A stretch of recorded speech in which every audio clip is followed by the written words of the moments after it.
Order. The meeting is called to order. May I have your attention? Thank you all very much. Let's call the meeting to order. This is a City Council meeting, Monday, October the 15th, 2007 at 7:07 p.m. The invocation this evening will be provided by the Reverend William Chambers Sr. of the Church of the Nazarene, followed by the Pledge of Allegiance, the Police Explorers, and Vice Mayor Laws. Would you all please stand?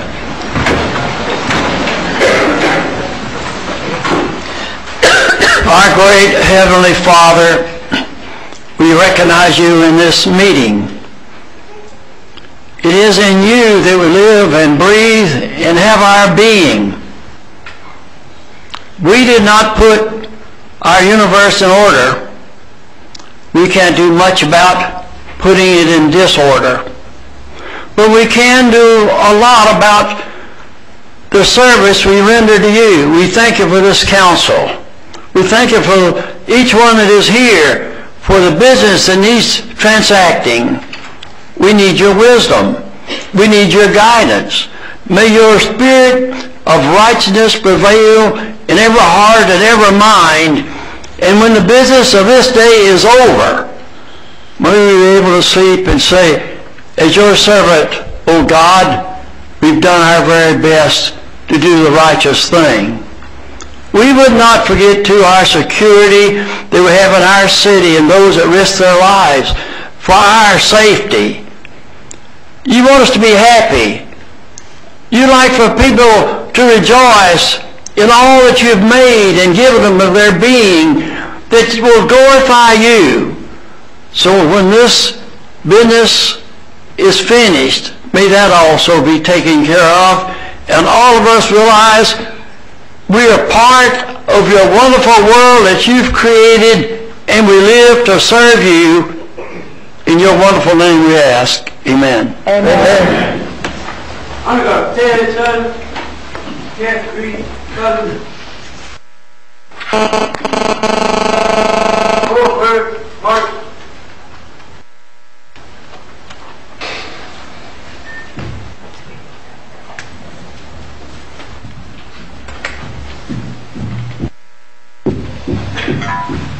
Left one, Mark.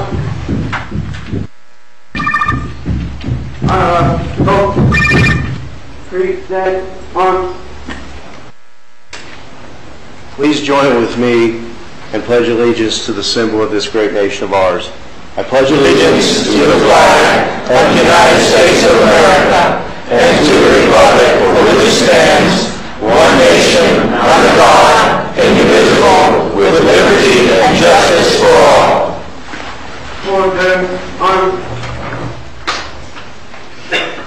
Right face. Over, march.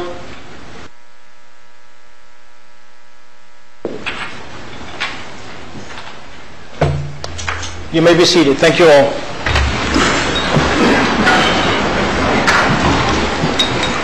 Roll call, Madam Clerk. Mayor Warren? Here. Vice Mayor Losner? Here. Councilwoman Bell? Here. Councilwoman Garner? Here. Councilman Hodge? Here. Councilman Porter? Here. Councilwoman Waldman? We have no additions, deletions, or deferrals. We move on to special presentation, special recognition. Councilwoman Waldman.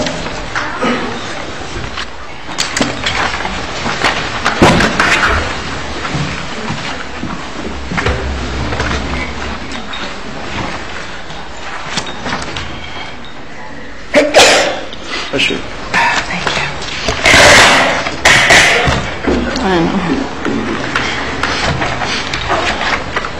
Tonight's a very bittersweet night for all of us. Hi. Katie, I don't know if Katie's here or not. Amanda, do you know if Katie's here? I didn't see her come in. Well, I got her dress and my shoes.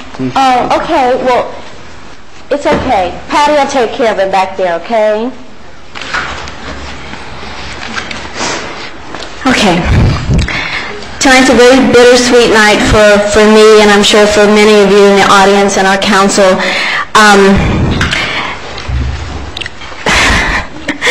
Tonight is Mayor Warren's I can't even get through the first sentence. Tonight is Mayor Warren's last council meeting. He quickly reminded me, however, he's still mayor till November 7th. So,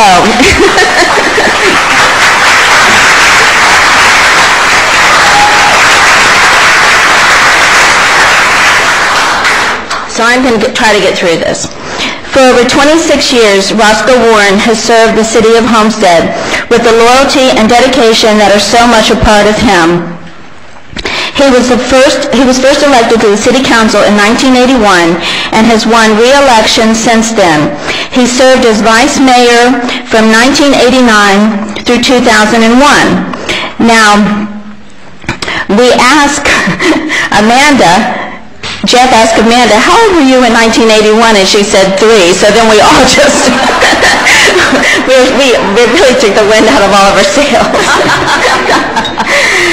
So anyway, he won the election since then, and he served as vice mayor from 1989 through 2001, and was elected mayor in 2001, 2003, and again in 2005. The city of Homestead has been through some extremely difficult times, including Hurricane Andrew and a financial crisis that almost brought the city to bankruptcy. Through it all, Roscoe Warren has been a steady driving force that has enabled this city to come through with flying colors.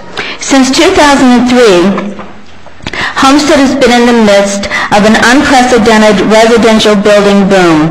The city's population, estimated at 31,909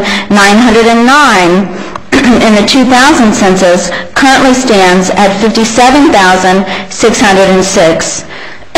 Excuse me. This growth has been carefully planned and managed by the City Council and the city staff. Under Mayor Warren's leadership, the city has pursued a policy of balanced growth, infrastructure development, job growth, technology innovation, and financial strength. However, Mayor Warren's fundamental vision has been to maintain Homestead's unique identity and to remember those pioneers who paved the way, as well as properly providing for future generations of Homestead residents. Mayor Warren has been instrumental in developing programs to include and assist the residents of Homestead, and they include the Citizens Academy, and I know many of you are graduates of the Citizens Academy, an 8-week course designed to help teach residents about the workings of state and local government. Students attend class once a week and are taught by professors from FIU and the city staff. The city will hold its 5th academy this year, and that's thanks to Mayor Warren. Mayor's Youth Council. The Mayor's Youth Council is an advisory council to the Mayor and City Council of Homestead, consisting of 30 youth in grades 9 through 12. The Mayor's Youth Council provides a constructive means for youth to have a voice in the decision-making processes affecting youth and local government, and provides opportunities for self-growth and leadership development. The Mayor's Youth Council is currently in its 3rd year. Free tax help for residents. The city partnered with the IRS to provide free income tax preparation to its residents. Trained IRS volunteers set up 2 locations and are available twice a week during tax season. Over $130,000 were generated this year in refund dollars, and this was for Homestead residents. This was the 3rd year in which this program was held. Mayor Warren has also been involved in the Florida League of Cities and at one time served as the city's representative to the league. He understands its importance, its service, and what it provides to municipalities, and always encourages council and staff participation in it. It is hard to see where Mayor Warren finds time to do anything else, but somehow, someway he does.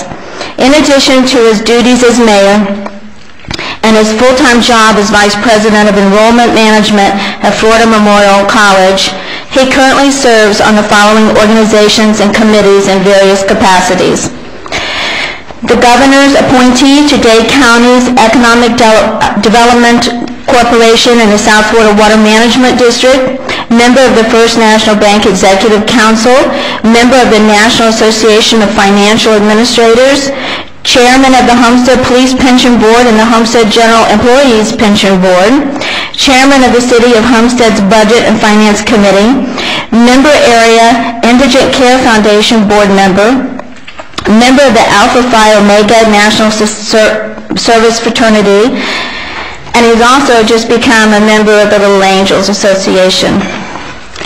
And he's involved in so many social and civic organizations, it's just too hard for me to even not name.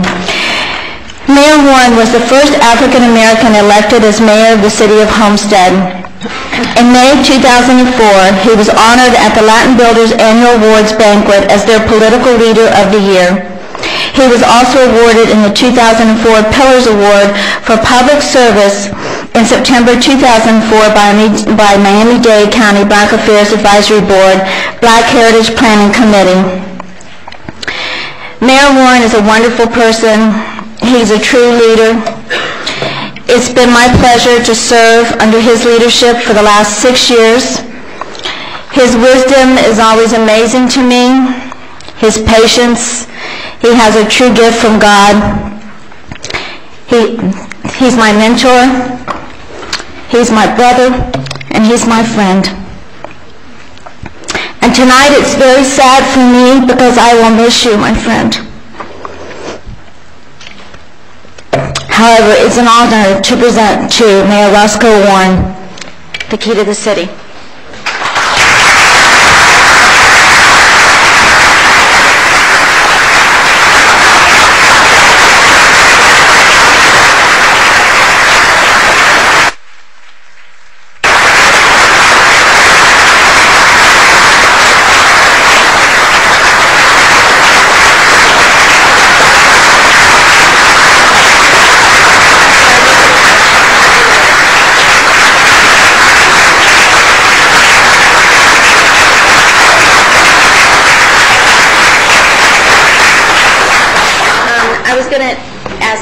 To come up and do a little presentation, and then I'll ask the council to please join me in a picture as I sob my way.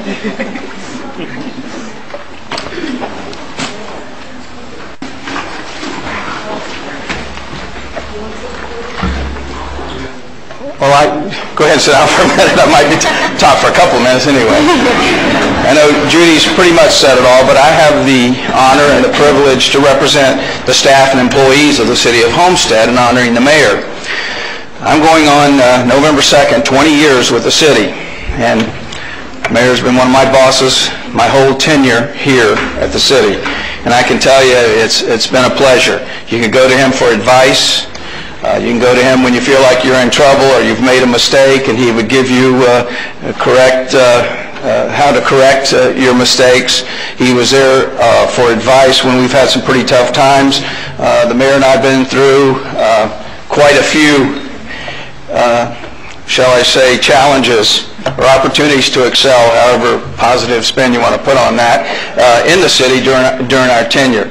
And Homestead puts an extra little twist to a lot of things here in the city. And the mayor has been a gentleman. He's been a good leader and a good manager. I think employees feel comfortable with him. I know my staff does, that we can go to him and talk to him about issues and not fear retribution for a mistake or something that we missed. It may not have been a mistake, but something we could have done better. The mayor was always a nurturing leader and manager. So, and Judy said quite a bit about his background, so no need to go over any more there. But on behalf of the employees and staff. Oh, wow. Of course, I put my fingerprints on it, but get it out of there. But,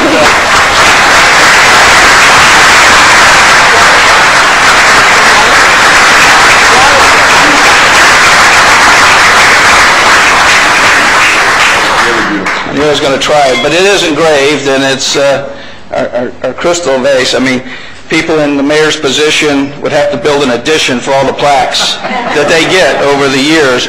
But this is to Mayor Roscoe Warren. Your leadership has made us understand the pride that excellence brings. City of Homestead employees, 2007. And Mayor? Thank you, sir. Beautiful piece.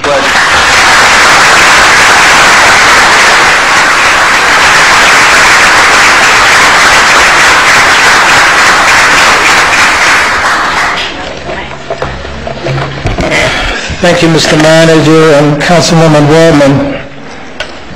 I have a few words I'd like to share with all of you. Give honor to God and certainly my mother who's in heaven, who taught me all about community service. But I'm reminded of the book of Ecclesiastes, chapter 3. God's predetermined events of life. To everything there is a season and a time to every purpose under heaven. And as I cherish this very special moment and time in my life, I'm reminded of a quote from the late Dr. Martin Luther King Jr. And he stated that the measure of a man is not where he stands at times of comfort and convenience, but where he stands at times of challenges and opportunity. In my 26 years of service, I embraced those words and I remember them when I was confronted with challenges and controversy. And although some people say leadership is risky business and dangerous work, I continue to believe that leadership is an enterprise worthy of the cost.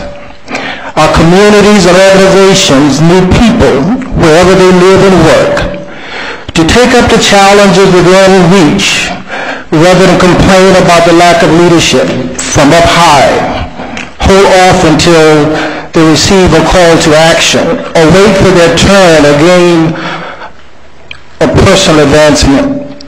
By making the lives of people around you better, leadership provides meaning in life. It creates purpose. One of my greatest rewards over the last 26 years as mayor was working with each and every one of the elected officials. You made my job easy because of your commitment and your service and your love for the people of Homestead.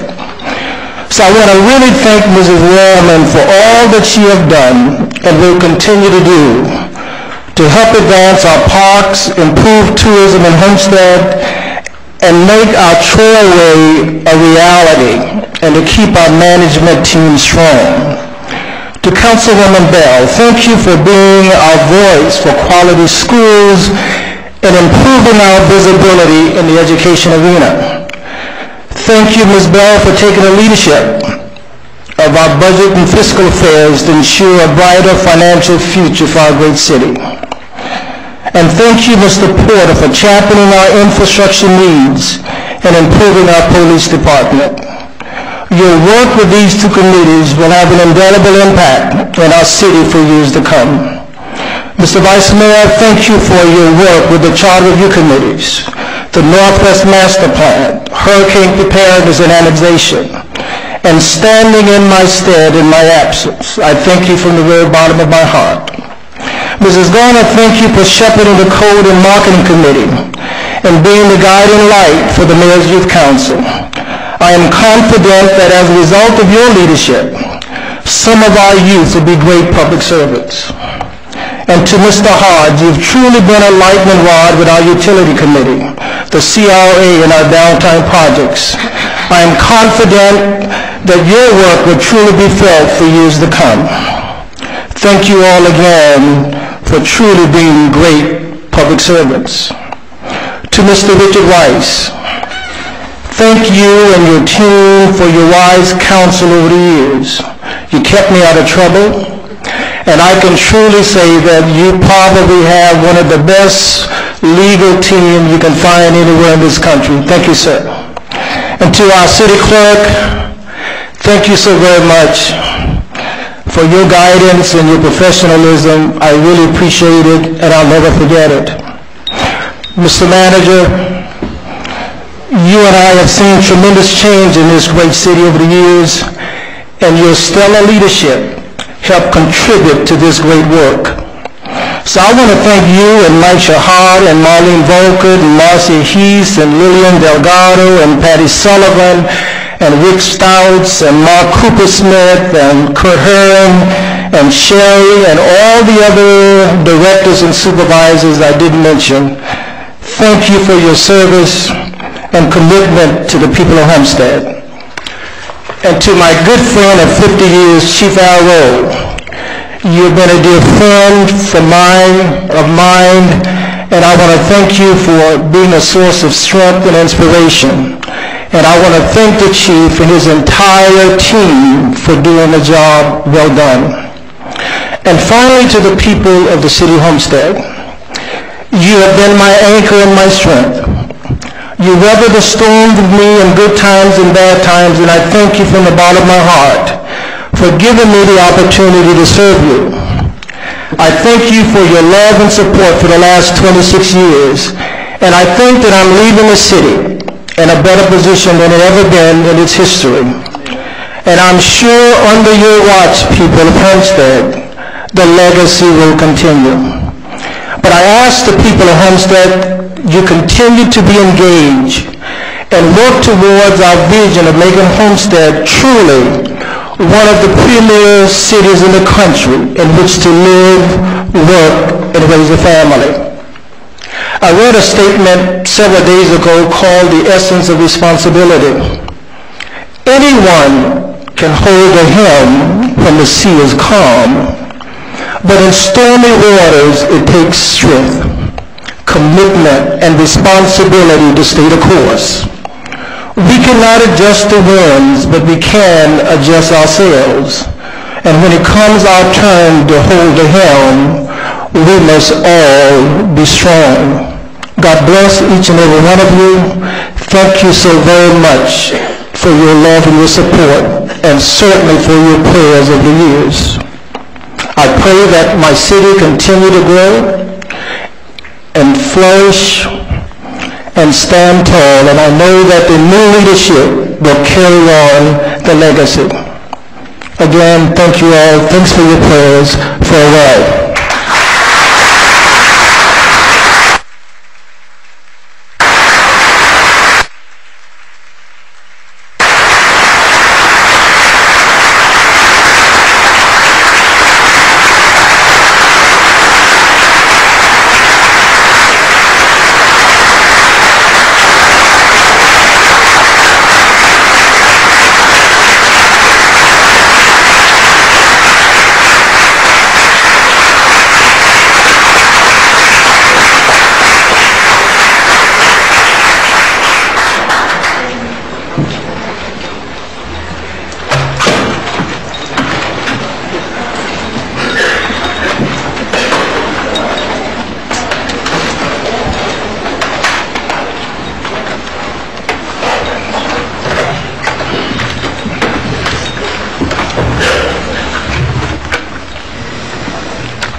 All right, we'll get back to business.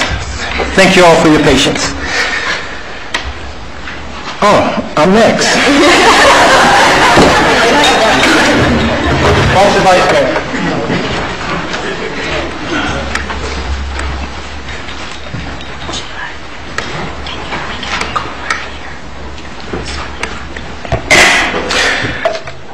Ladies and gentlemen, I'm indeed honored to recognize two trailblazers in public education in Miami-Dade County.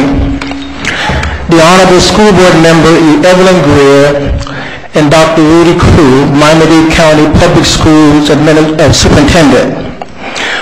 Mrs. Greer and Dr. Crew exemplify the true meaning of public service by their efforts in giving our students the world through quality education.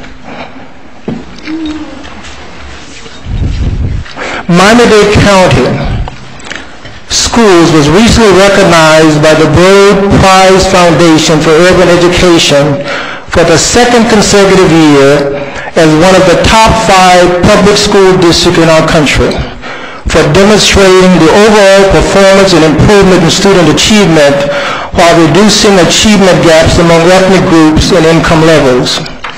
In addition, they have done an outstanding job in reducing the overcrowding situations in schools in Homestead by providing additional student station and investing in several new schools and programs in our community. But more importantly, through their leadership, Homestead and Deep South Dade is now being recognized and is receiving support it needs to improve and provide quality schools and programs for our children. The outstanding efforts exemplify what a key to the city is all about. They are both deserving of this high honor from the people of the city of Homestead. And I'm so honored that they are both here this evening, Dr. Crew and Ms. Greer.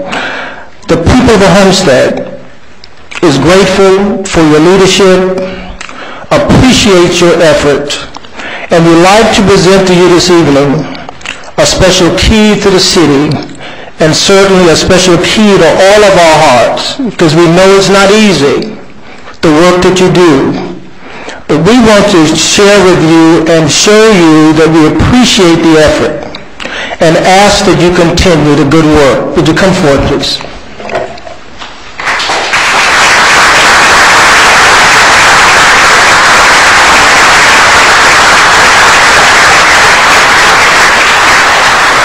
And the plaques read, "A Key to the City," presented to Evelyn Greer, Miami-Dade County Public School Board Member, District 9, for your dedication and commitment to bringing new schools and academic excellence to the City of Homestead. The Mayor and Council, City of Homestead, October the 15th, 2007.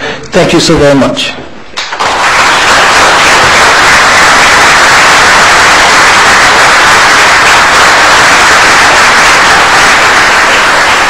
I want to share with the community that I think it was on this 18th of September, Dr. Crew invited me to Washington, D.C. as for 2 hours that morning they had 2-hour presentations by the 5 top superintendents. And let me tell you that our superintendent was a cut above the other 4. I mean, to witness his presentation and his expertise in education was just outstanding. I'm very proud of him, proud that he's here in Miami-Dade County, working on behalf of our young people. But more importantly, I understand his challenges.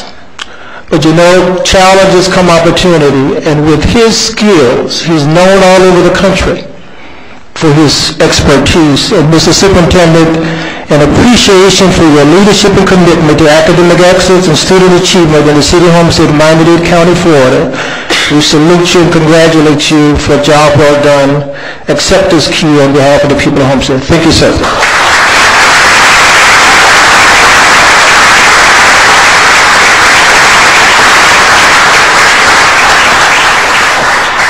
Mayor Warren, Council, all of my friends and colleagues here in the City of Homestead, it is truly an honor for me to come here.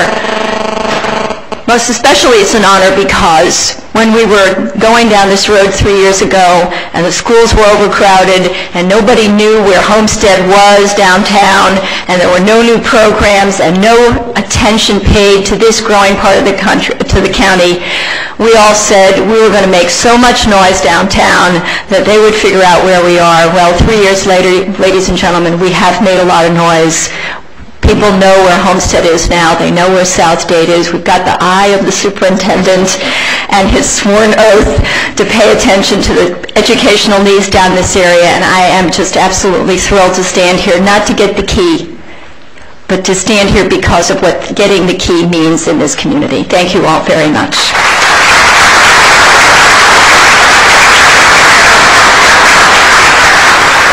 Thank you very, very much, Mayor, members of the council. I have the honor, really, of serving all the children of this county. I have the honor of listening to Ms. Greer tell me where Homestead is, how often I should be here, and what will happen if I don't. I am trying desperately to take a page from the mayor's book, in which he's been here for a number of years and actually stayed the course. And I'm going to try to learn from you, Mayor, because this work, as important as it is, requires the kind of leadership that this mayor, this council, I would include actually the manager as well, because so many of the projects that we've been trying to work on really require the sort of joint effort and conversation and focus of an entire city government. And I think the manager, I want to thank you as well, Kirk, for so much work that we've done together on the K-8 program and will continue to do on the high school as it gets underway. And I really want to say to this community, I think what Member Greer just indicated is really right, that this is about being able to put and make sure that we have a good school in every single community of Miami-Dade, particularly right here in Homestead. So much work and so many efforts and so many shoulders have been put to this wheel over the course of certainly my tenure, and I suspect even before that, that for all of that energy there has got to be academic excellence and wonderful schools and high-quality instruction going on for all the children in this community. So my job is to make sure that that happens, and I guarantee you that you have not only my heart, but I have your key to prove that this can actually take place. Thank you so much.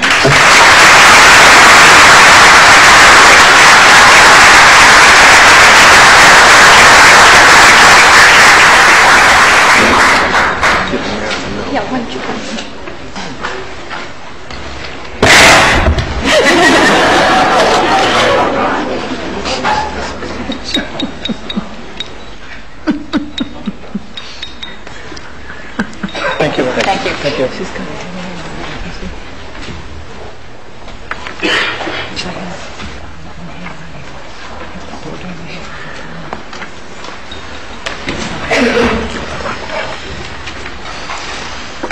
Next is a special cultural art presentation from downtown nonprofit organizations. Mayor Warren, could we ask you to return to the podium, please? Roscoe Warren, this is your night. While Mayor Warren makes his way back to us, I'd like to introduce the three people here.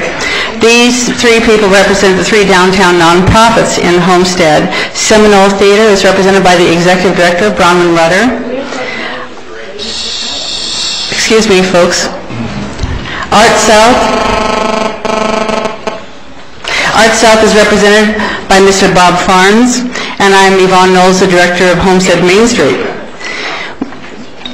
We are here today to present to Mayor Roscoe Warren this gift that was produced by the founder of Art South and renowned clay artist Ellie Schneiderman. There seems to be a night for vases. These three organizations represent a cultural alliance whose goals are compatible, whose memberships are extensive, and whose dreams are the same: expand and create a strong cultural community in Homestead. Mayor Warren, through his long service to the city as both councilman and subsequently our mayor, has been a tireless advocate for the arts. Thanks to his wonderful leadership, the arts community in Homestead is thriving, and the downtown historic district is experiencing a cultural rebirth. Mayor Warren is a gentleman. He is extremely involved in the nonprofits that are working down there, which are manned predominantly by volunteers. He goes out there, he knows them by name, he meets them, he shakes their hand at all of our events. They feel the touch of the city government right there on the street, talking to them and appreciating their involvement. And the fact that he comes to all of the events downtown and encourages us to continue our work has meant so much to all of the volunteers who work with us. So, Mayor Warren, thank you for your incredible leadership, and I'd like to present this to you at this time, a certificate of appreciation for your many years of support and commitment to the arts and historic downtown Homestead. A grateful Cultural Alliance salutes you.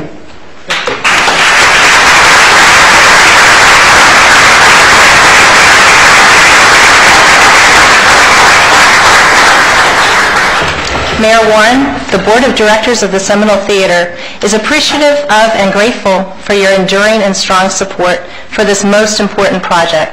You have been a visionary supporter of the theater and a far-sighted friend to the greater Homestead cultural community within which it resides. The strong financial support that we have received during the past year from the city, the county, and the state has been in great measure a result of your presence and influence. It is our fond hope that you will continue to work with us to complete the theater. Thank you. That's a commitment.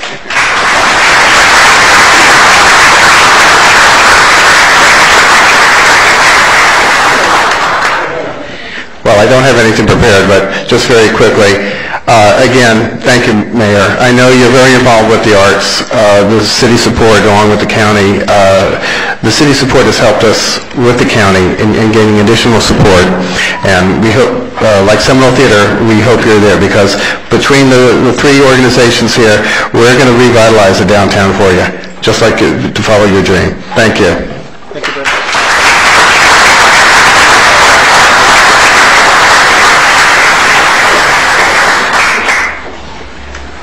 You just stay there. You might as well stay down there.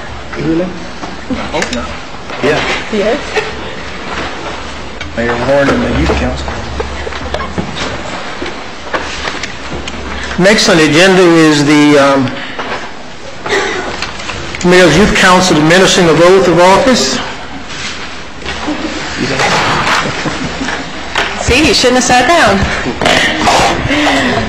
Before they take their oath, I just want to let everyone know, at the last meeting, the Mayor's Youth Council held their annual elections.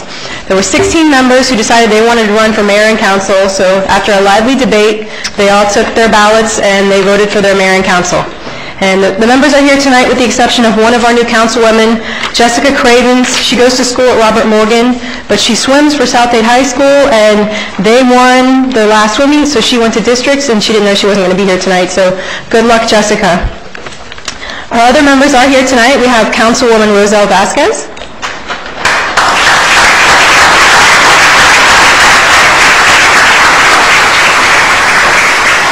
Councilwoman Katie Sapkowski.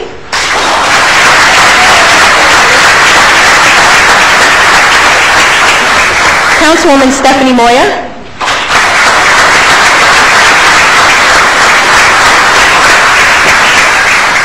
Councilwoman Shameen Mathern.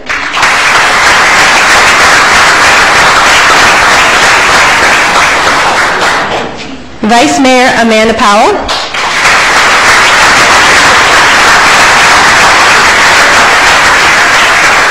And Mayor Jesse Carvin.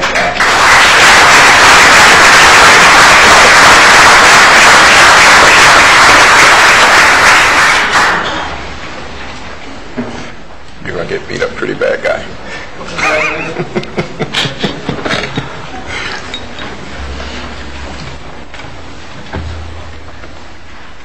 This is the oath of office of the Mayor's Youth Council. Will you raise your right hand, please? I, and repeat your name.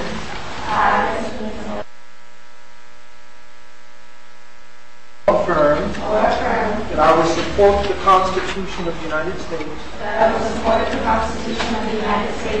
the state of Florida, laws of the United States and of the state of Florida, and I will in all respects observe the provisions of the Mayor's bylaws and the Mayor's Youth Council Honor Code of the City of Homestead. Faithfully discharge the duties of my elected office.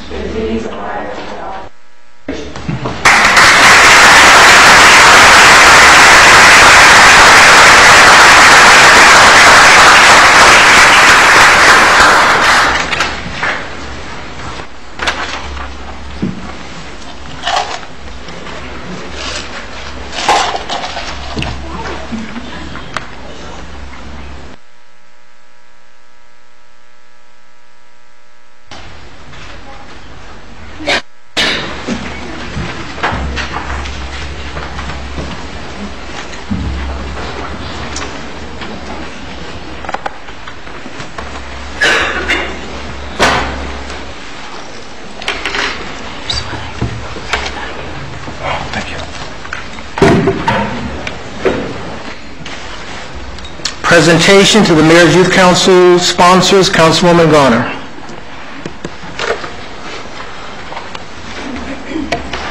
recently we had a letter writing campaign to all of our local businesses and nonprofit organizations for our Mayor's Youth Council trip. If I could get all the members that are here to come on up, those who were just sworn in, and also I saw some of our other members that were here tonight.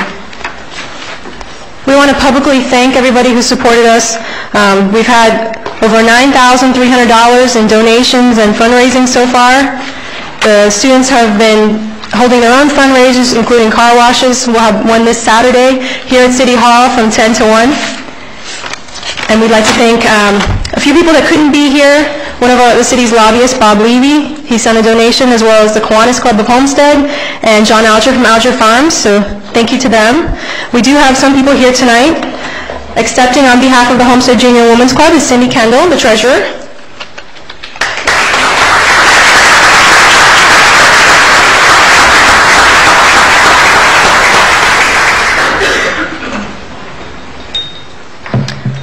We have Sherman Collins, the manager from Flagship Cinemas.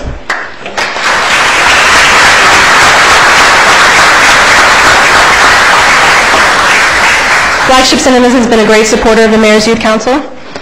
We have John Tulowiecki from Broadway Subs. I hope I didn't butcher your name, John.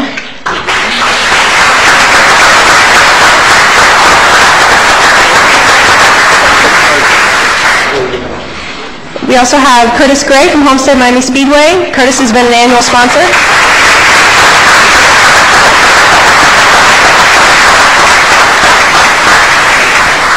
And accepting on behalf of Community Bank of Florida is Jeffrey Cadillo.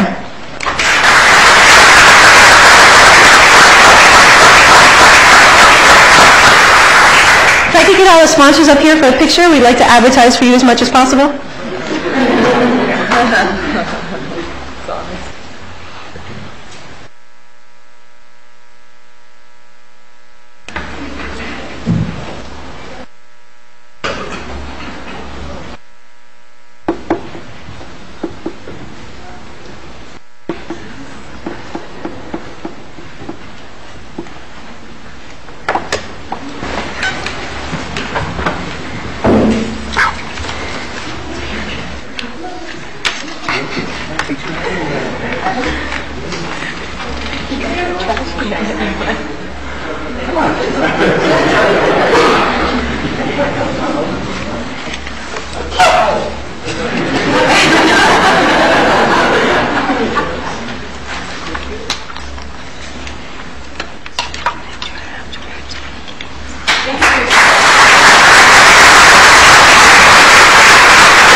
Make his kind as weak presentation, Councilwoman Wallman.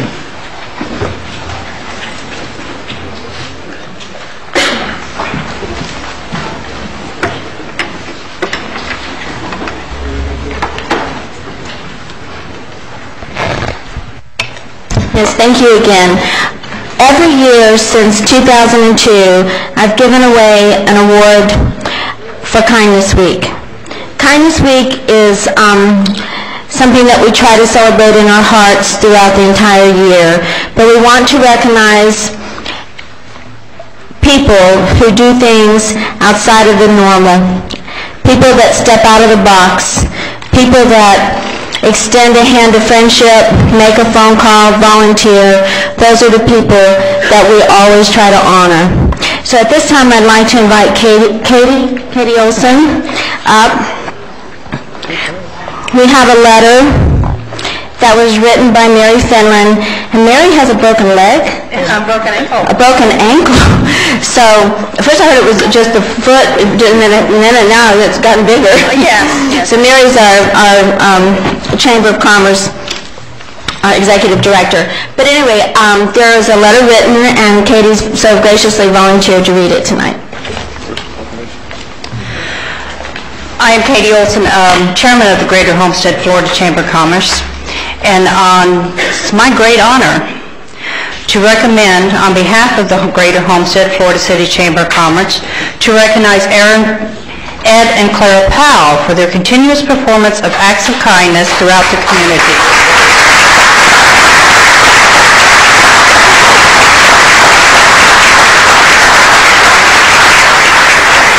Most people in our community know the Powells as busy retirees, but aren't aware of their awesome backgrounds. Claire Waterman Powell has degrees in business management, psychology, and extensive coursework in information technology and statistics. Her work background is an A to Z list from aircraft routing and budget analysis to industrial engineering and revenue accounting. Ed Powell has a degree in electrical engineering and worked with the train company from Connecticut to Florida for nearly 40 years. Ed is a notorious friend maker. In the words of Will Rogers, he's never met a man he didn't like. Claire and Ed are both graduates of Homestead Citizens Academy because they wouldn't dream of getting involved without first gardening the background and to do the right job. But we really know them as the volunteers who could. Wherever needed, they never say no. Among the many who benefit from their time and expertise are TIVA, our Tropical Everglades Visitors Association, the Greater Homestead Florida City Chamber of Commerce Board of Directors, Chamber of Commerce Membership Drive, Chamber of Commerce River Cutting and Grand Opening Committee, Little Angels Foundation, the Rotary Club of Miami-Dade Pinecrest, Redlands Women Club, Homestead Historic Preservation Board, Homestead Planning and Zoning Board, Keysgate Condo Association and Keysgate Golf Club, Homestead Charter Review Committee, and various charity golf tournaments. Their collective caring spirit and energy could generate a rainbow, and we're proud to have them as a part of our chamber team. Congratulations.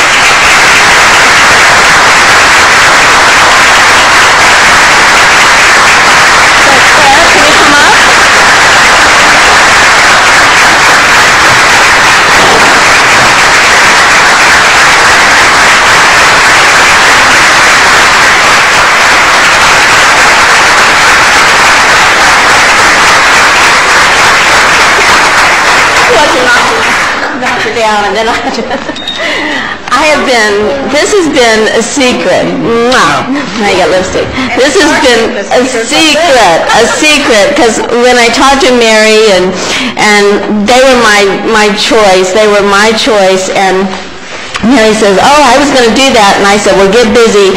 So then we had to concoct a plan as we needed a resume. I told Mary, I said, just tell them anything you want to tell them, but we need something so we know, because they never toot their own horn. You know, you don't know these things until you work with them. And you see all the little angels in this audience? They thank you.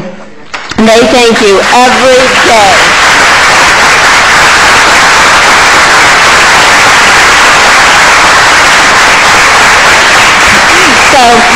And one more thing I have to share with you.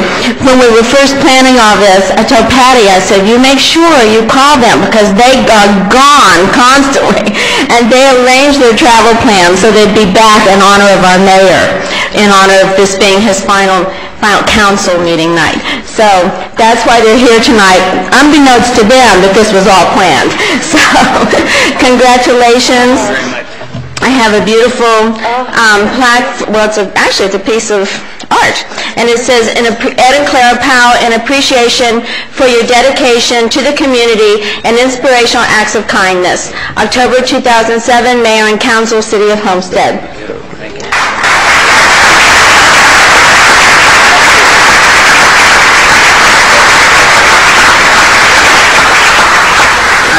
On behalf of both of us, Mayor, we don't want to steal any of the thunder. I wish we could hold a candle to you and your efforts.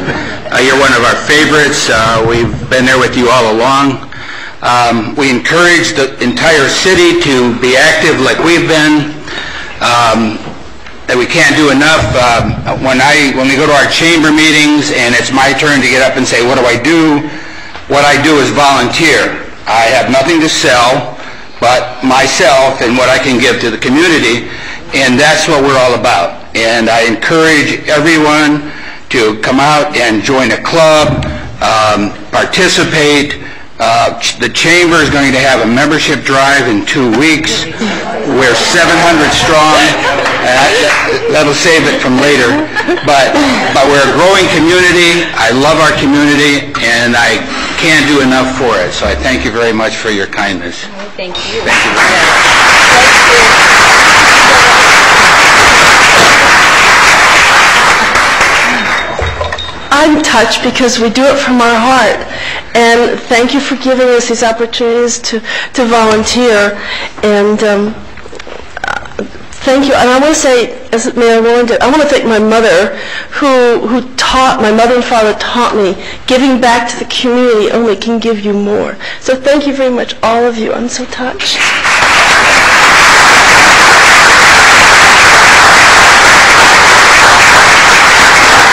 Thank you. Can we get a picture before you leave? And it's probably the easier right here with Claire's hip, so. But I just want to say, for our angel tree reception, this woman handmade, how many? 50 or 60. 50 or 60 handmade ornaments. I mean, she's unbelievable. Yes, she is. And doing it again. I guess I'm doing it again. Thank you. Thank you. Good.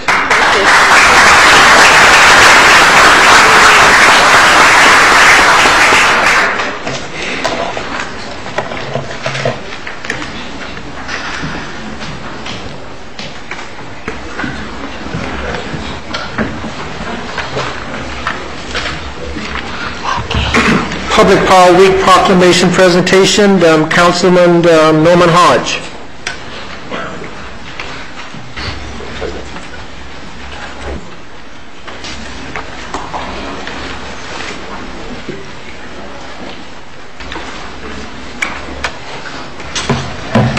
How you doing, Mike? How's everyone doing tonight? Everybody's like patiently waiting. What is he going to say? Great. Well, every year we have the Public Power Week, and we also have an event where we bring out some of the power trucks and the different utility trucks and have them out at Harrisfield and invite some of the kids to come out to really enjoy and help them understand what really goes on in the utilities department. And I always call them the individuals who don't get the credit that they deserve. They're kind of the individuals that you really don't talk about. They're locked up in the closet somewhere until you need them. When that power goes out, you remember who they are.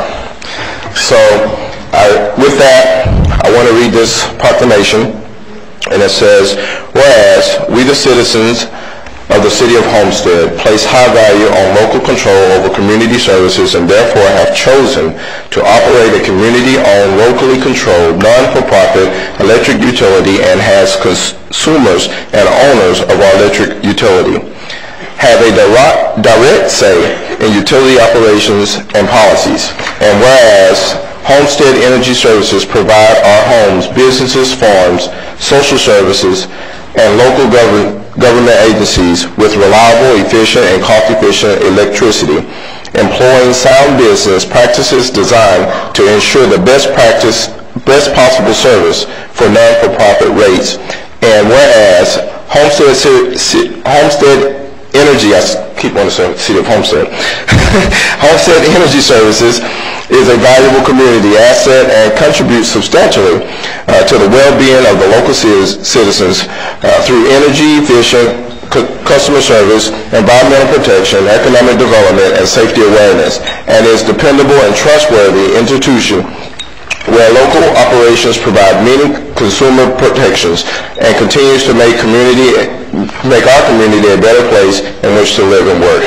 Now, therefore, it be resolved that the Homestead Energy Services will continue to work to bring low-cost, safe, reliable electricity to community homes and businesses just as it has since 1916. You should give an applause for that.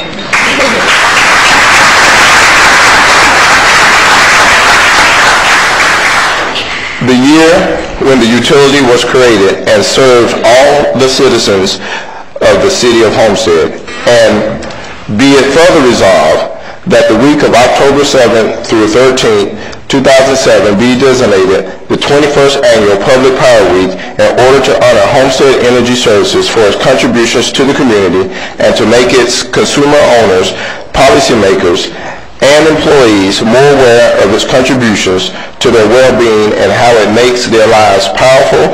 And be it further resolved that our community join hands with more than 2,000 other public power systems in the United States in this celebration of Public Power Week. Now, therefore, instead of Roscoe, Mayor Warren, Mayor and the City Council of the City of Homestead, Florida, do hereby declare the week of October 7 through 13, 2007 to be designated the 21st Annual Public Power Week.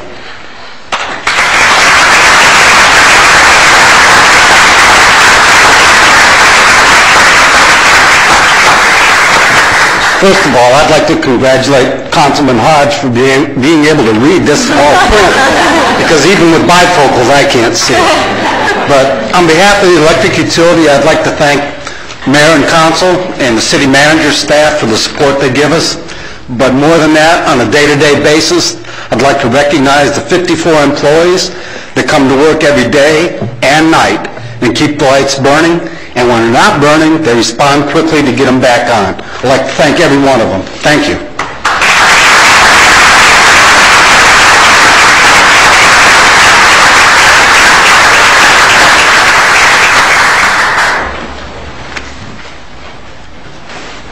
Next is Office of the Month for August 2007, Officer David Mata, Councilman Porter.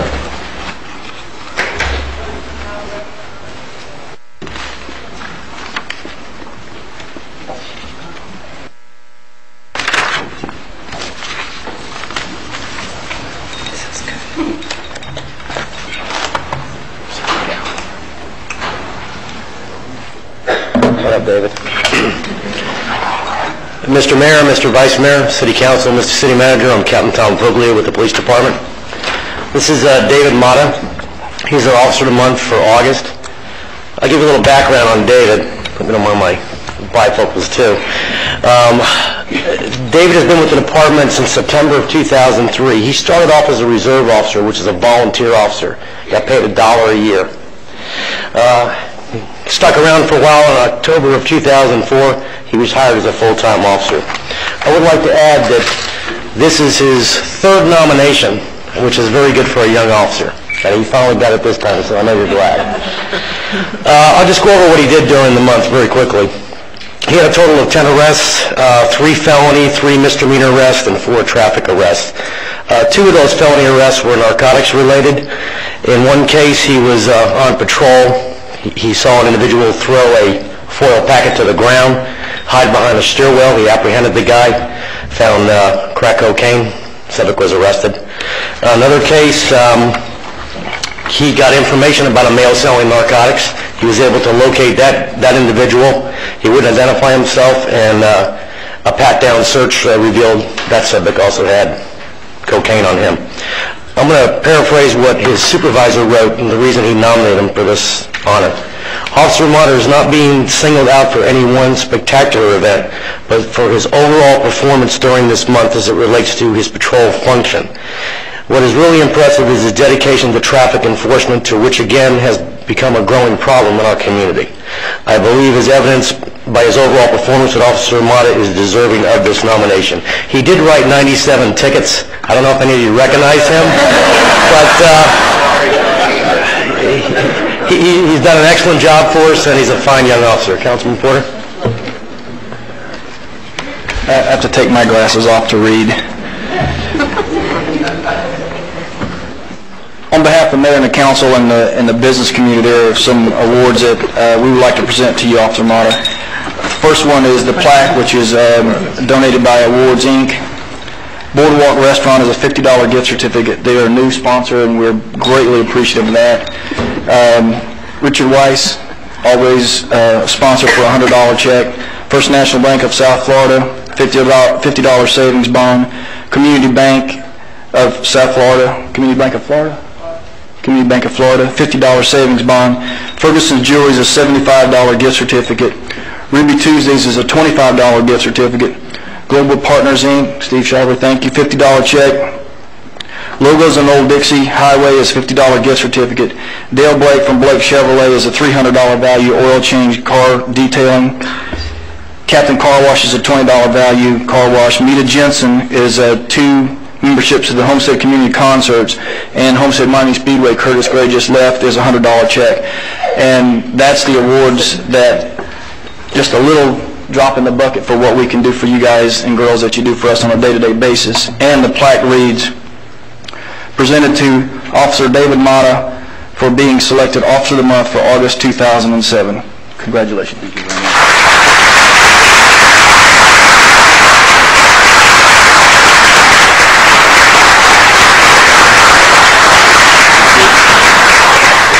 I'm a little nervous, so I'm going to make this quick.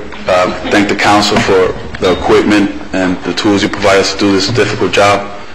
I want to thank Chief Rowe and Major Kennedy for supporting me from day one to the good and the bad times. My supervisors, Sergeant Crumpler, Lieutenant Staggers, Sergeant Faust, for always making themselves available whenever we have a question. And finally, not least, for the men and women of the police department. It's definitely not a one-man show. And if it wasn't for them, I definitely wouldn't be here. Thank you. Have a good night.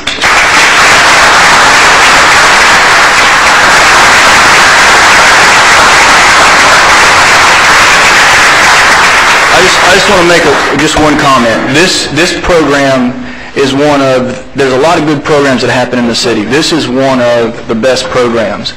And one of the things that I request as we go forward, Captain, we keep this program intact, we expand this program, we do more for these officers. We've got a lot of young, new officers that have come in. You can't recognize their faces. We want them to understand our appreciation for their sacrifices, for their families, and for themselves. And this program, I'd love to see it continue. I'd love to see it grow, and I task you with that responsibility. Okay, sir. Thank you.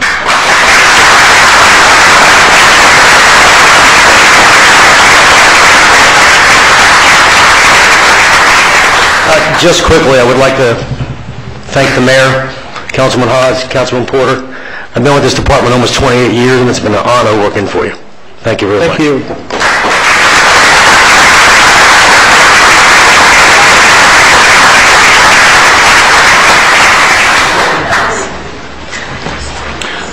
Well, thus far, ladies and gentlemen, you have truly made this evening a very special one. But let me comment on something that we need to get cleared up very quickly. And maybe a few of you all are here because of that. There's some rumor going around in the community that the manager is going to be fired or something. And I just want the community to know that Kurt Ivey is very dear to me and dear to this council. And he has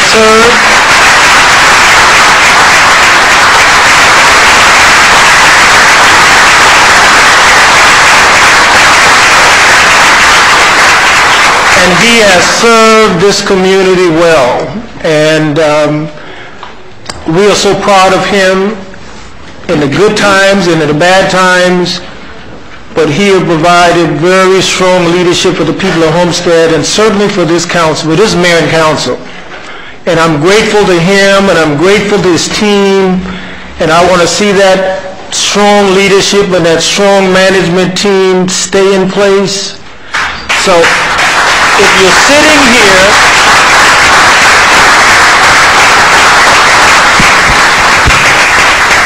you're sitting here, expecting something to happen, is not going to happen. It's a rumor, ladies and gentlemen. That's all it is a rumor, unfortunately. But I just wanted to interject that Kurt Ivey deserved not only the mayor and council support, but his community support. We've come a long way, and he'd been there for us, and I'm so proud of him. And I know that I won't be in this chair, but he knows I'm just a phone call away to continue to be a mentor and a counsel to him and his staff. So don't you all have any hesitation. There's nothing going to happen tonight. We got a festive evening, and it's going to continue that way. All right, let's go into consent agenda.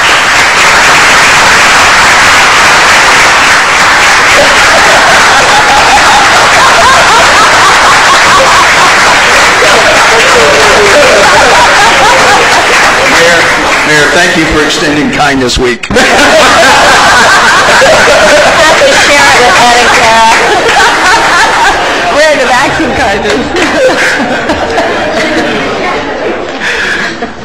Thank you also very much for your patience. Consent agenda.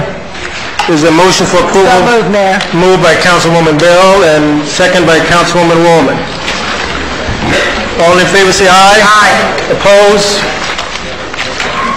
Public hearings, ordinances, land use items, etc. Mr. Mayor, White? to add to the festivity of the evening, I will read the same two paragraphs I've read at every single meeting for the last number of years, but I will try to read it in a joyful manner.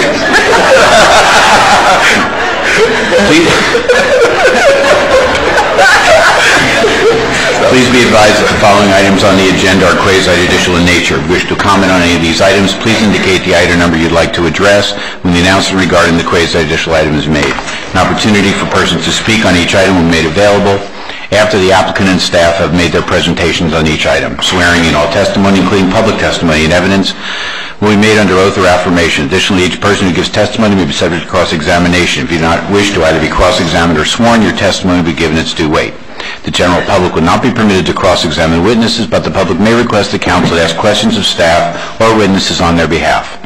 The full agenda package on each item is hereby entered into the record. Persons representing organizations must present evidence of their authority to speak for the organization. Further details of the quasi-judicial procedures may be obtained from the clerk. In accordance with Code Section 2591, any lobbyist must register for addressing the council on any of the following items. This time, council members must disclose the ex-parte communications concerning items on the agenda.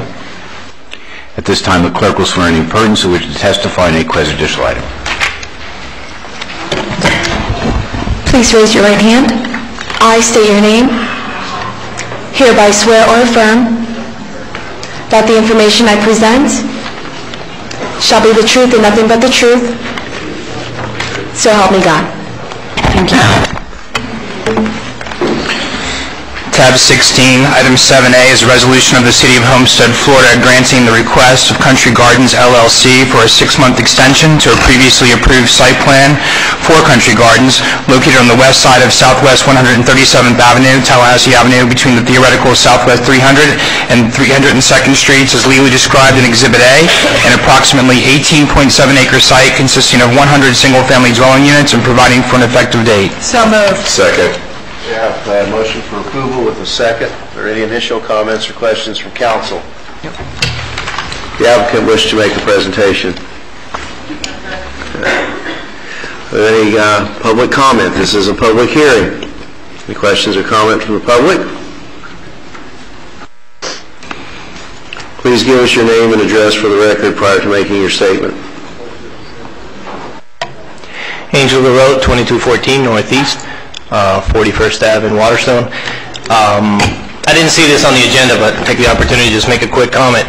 I initially made comments opposing this development, being that it's a piece of land directly adjacent to Waterstone, and being that there's such shortage of green space and things of that nature. I felt at that time that this would have been a good opportunity to make different use of that. So I'll just express the same thing. I don't know what latitude you guys would have as far as any decision-making at this juncture, but just want to express that if it doesn't get built out, it'd be a great area for green space for our communities and just for the east side, which is in high need, and that's been expressed by all members, I think, at all the recent forums. Thank you. Mr. Attorney, in that regard, could you just explain for the public the reasoning behind this request for extension and what the effect would be if the extension were not granted? James? The reason for the request, as noted in your packet by the applicant, is for unforeseen difficulties that have been presented the applicant dealing with issues with the South Florida Water Management District, some environmental permitting issues. Those things that are often contemplated when you deal with development of this sort. Pursuant to your code, there are built-in provisions available to the applicant to come to you and seek an extension for up to 2 6-month extensions after the year. This project's already been approved. Zoning site plan, future land use. It already has rights assigned to it pursuant to the development. At this point, really, there's not too much room for you to deny this project. You've already approved this project. This is just extending the site plan. If you didn't extend the site plan, the applicant would just have to come back through with the same exact site plan. All the issues in regards to concurrency, they're already vested. So really, at this juncture, it's just a provision that's built in that allows the applicant a little bit more time to deal with certain issues that are unexpected as they move through the approval process. Thank you, Mr. Attorney. Good evening, Lila Batiste with the law firm of Holland & Knight, 701 Brickell Avenue. On behalf of the applicant, Country Gardens LLC, I just want to state that this site plan expired in August 7th. Since it was approved on August 7th of 2006, the applicant has moved diligently to get approvals to develop the property, including getting water and sewer approvals from both the city and Miami-Dade County in September of 2006, just 1 month after the city granted approvals for the project. And then, as it went through the tentative plat process at Miami-Dade County, it learned that there were up to 12 acres of wetlands on the property, and it's something that they did not foresee in their initial due diligence and approvals for the project. Our consultant, Reiner Shale, is here if you have questions about where we are in the process with South Florida Water Management District in terms of getting permits. But other than that, I will say they have moved forward in a diligent manner and in a good faith effort to proceed with the development of the property. So with that, I'll be happy to answer any questions. Thank you. Thank you. Ms. Bell. Thank you. Thank you. First of all, I have absolutely no problem with this request. It's simply an extension, and this is the type of zoning and T-plat that we like. This is low family. This is single family, low density residential units. This is not high density. This is exactly what we look for. So why would we want to stop something that's actually low density? That's something that we do look for. I have no problem with this request. This is a reasonable request, and actually we really have no leeway here but to go ahead and approve this request. This is already vested. This is a vested, this is already a vested plan already, and I really have no problem with this whatsoever, Ms. Batiste. Thank you. Thank you. Thank you, Ms. Bell. Thank you. Any further public comments or questions? If not, we'll close the public hearing and ask for any final comments from council. Any comments? Madam Clerk, ma'am? Councilwoman Garner? Yes. Councilman Hodge? Yes. Vice Mayor Losner? Yes. Councilman Porter? Yes. Councilwoman Waldman? Yes. Councilwoman Bell? Yes. Motion carries. Thank you. Have a good evening. Tab 17, item 7B is a resolution of the City of Homestead, Florida, granting a waiver of plat to Letitia and John Schaefer for the division of property totaling approximately 2.03 acres into 2 parcels as legally described in Exhibit A and providing for an effective date. So moved. Second. All right, we have a motion and a second for approval. Would the applicant's representative wish to make a statement? Thank you. It's a public hearing. We'll now entertain any questions or comments from members of the public. Any questions or comments from members of council? We'll close the public hearing then and ask the clerk to roll call vote. Councilman Hodge? Yes. Councilman Porter? Yes. Councilwoman Waldman? Yes. Councilwoman Bell? Yes. Councilwoman Garner? Yes. Vice Mayor Losner? Yes. Motion carries. Thank you. Moving on to tab 18. Tab 18, item 7C is the first reading of an ordinance of the City of Homestead, Florida, granting the request of San Remo Homes at Florida City, LLC, for a rezoning from Agricultural Use District, AU, to Townhouse District, RTH, and further granting site plan and tentative plat approval for the residential development consisting of 255 townhouse units, as legally described in Exhibit A, and providing for an effective date. This is tab 18. I'd also like to mention there is a revised ordinance, tab 18, that was handed out. There's some slight minor modifications that were made to that ordinance pertaining to Section 5 under the conditions. That's the plans list. Those dates were changed. You'll see those are in underlined format for you. Thank you. We have a motion for approval. Motion for discussion. Okay, it's been moved by Councilman Hodge. Do we have a second for discussion? Second from Councilman Porter. Thank you. Initial comments from council? Councilman Hodge? then... I guess my first initial question would be, what is the grounds of making this change? Is there other townhouses in the area? And why are we making a townhouse zoning change for this particular piece of property? What was the basis for it? Mr. Hodge, this parcel has gone through land use change in 2005 and 2006 from heavy commercial to medium density residential. And they came with a request last year to townhouses, and under medium density residential you can have multi-apartment, you can have mobile homes, RCH and RTH. And they requested townhouses 10 per unit, which that's what they're allowed to 10 units per acre, and that's what they are proposing in this application. And this is in line with our future land use map? Yes, sir. She's talking to me. Thank you. Councilwoman Moore-Bell? Yes, thank you. At this time, I certainly understand the applicant, but I cannot support it. Cannot support another 255 townhouses in the city of Homestead. And forget the fact of the non-legal reasons of the fact that there are so many townhouses sitting empty, but the legal reasons about infrastructure and another multi-family unit is just more than this town can bear at this particular time. So that I have to vote against that. Thank you. Thank you. Mr. Porter? Ms. Wallman? I'm sorry, Sherry, I couldn't hear your answer before. I couldn't hear everything that you were saying, so if I'm redundant, I apologize. No problem. I just mentioned that in 2005, under Ordinance 2005-07-26 and 2006-04-14, this project went under future land use change from heavy commercial to medium density residential. Okay, that was one of my questions. What is the future land use on the property? Medium residential. Medium residential? Yes. And what zoning districts are allowed under medium residential? Multi-apartments, mobile homes, cluster homes, and townhomes. So the choices are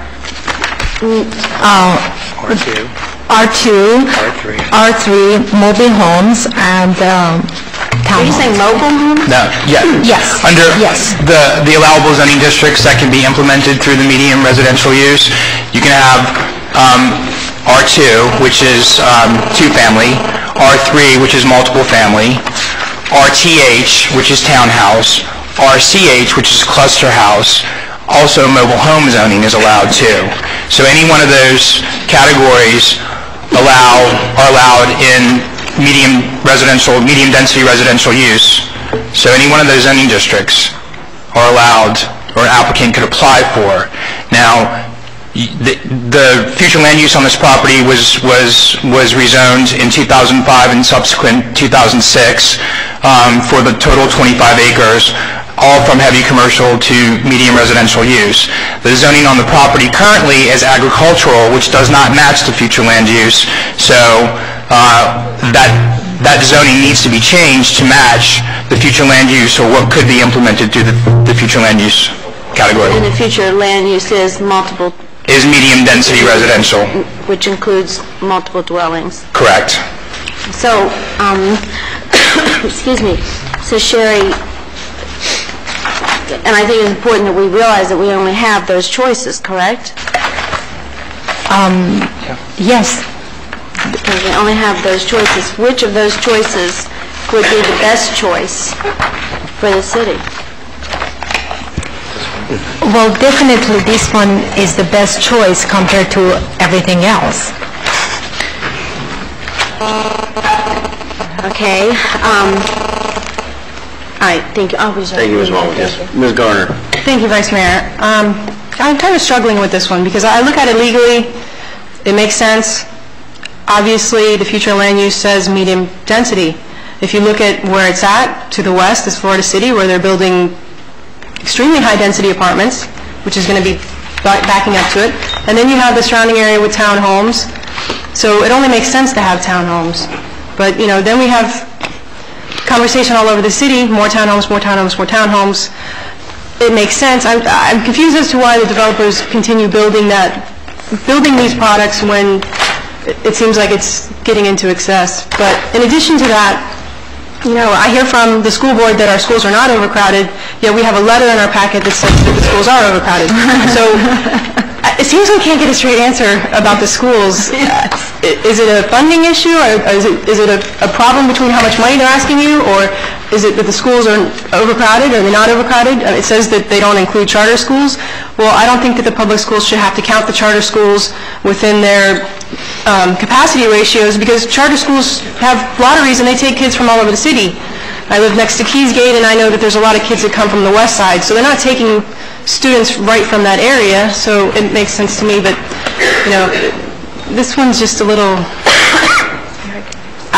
I try to think of it legally, they have a right to rezone, it's agricultural, but why are they building this project that we have so much of?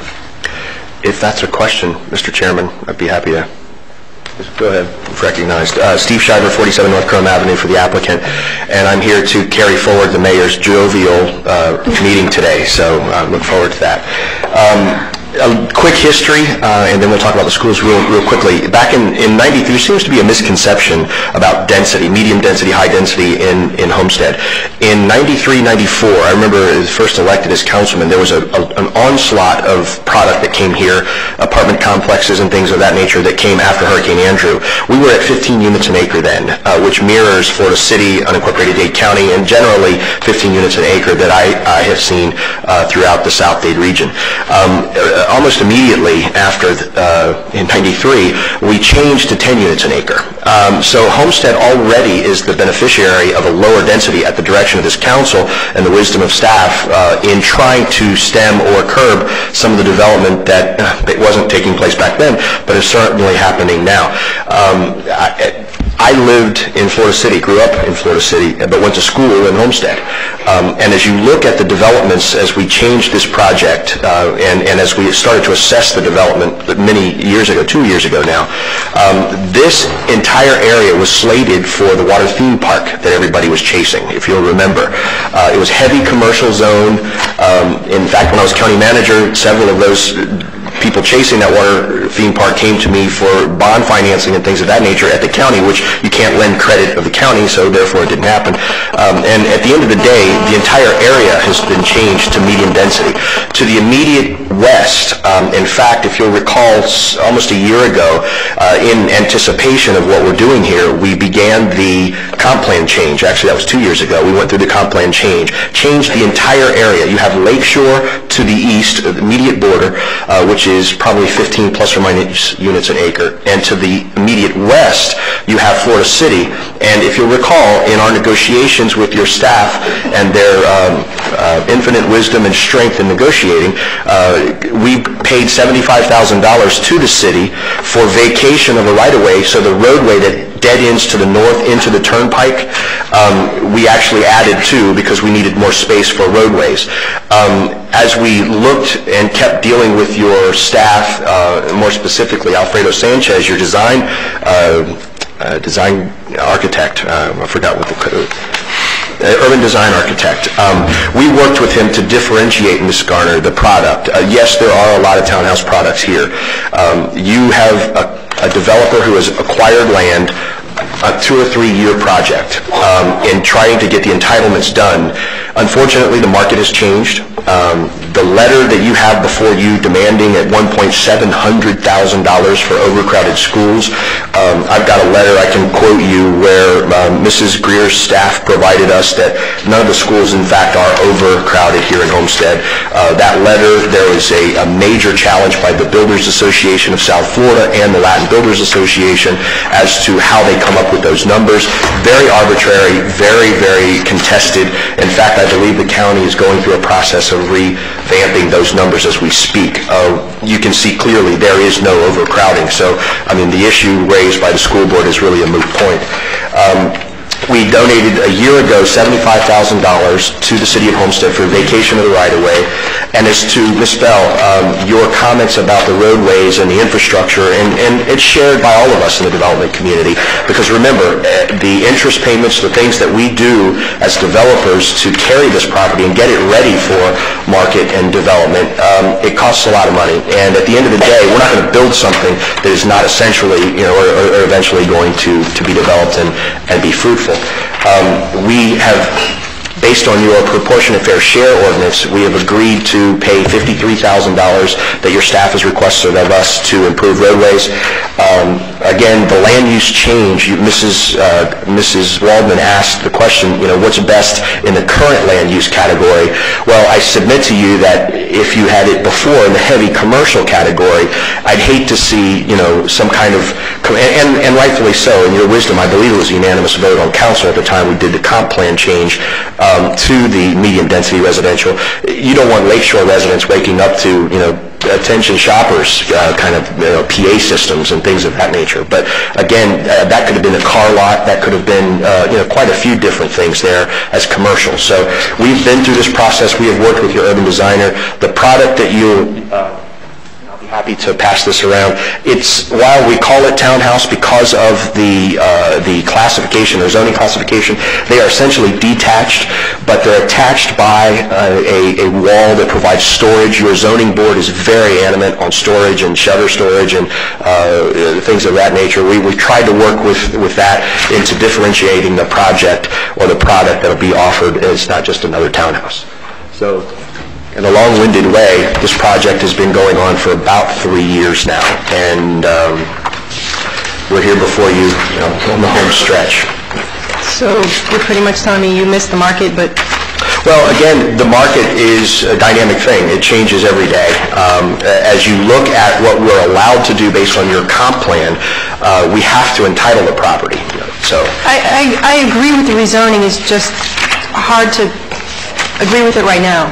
Well, I understand that, Ms. Garner, but again, if you look at the tough decisions that you're asked to make every day, that's what it's all about. We've paid our proportionate fair share. You have put into place ordinances and structures for which developers contribute. We did something that the City of Florida City, when in the vacation of the roadway to the east, or excuse me, to the west, we paid $75,000 for the vacation of a roadway to nowhere. Essentially, that roadway was going to the turnpike. You know that dead ends into the turnpike, and it was stopped basically when the dedication of the turnpike right-of-way happened.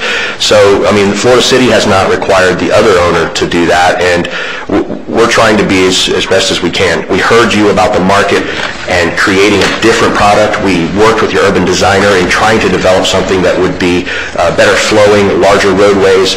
And by the way, just for the record, your staff, everybody from James, the city attorney, Richard, Mr. Weiss, your attorneys have done a great job, your land planners. Of course, Mrs. Kamali has done a really good job in working with us, and we appreciate that. Doesn't make it any easier, though, I'm sorry. Now, one other point, again, misconception, because there are people out there that tell you if you don't build 2 units an acre, you're giving away the city, or 6 units an acre or bust. Well, I submit to you that that's not going to happen, ladies and gentlemen. And the reason, if you stop your development in Homestead, be it through whatever legal vehicle you do, Florida City is still growing. And that's across the street. Their children go to your schools, their parents drive on your roadways. Unincorporated Dade County, to the south, to the north, to the east, and to the west of you are doing the same thing as well within the urban development boundary line. But at the end of the day, it's your decision, and we submit to you an application that we feel we've worked with the city at length, and we respect your decision. What do you expect your construction timeline to be? Well, by ordinance, we have to begin the process, or we'll be before you, like Mrs. Batiste earlier, in extending the site plan. But we will do as best we can to begin the marketing efforts. Just because the entitlements happen, though, Mrs. Garner, doesn't mean that actually the project's going to get built. You know what the market's like right now.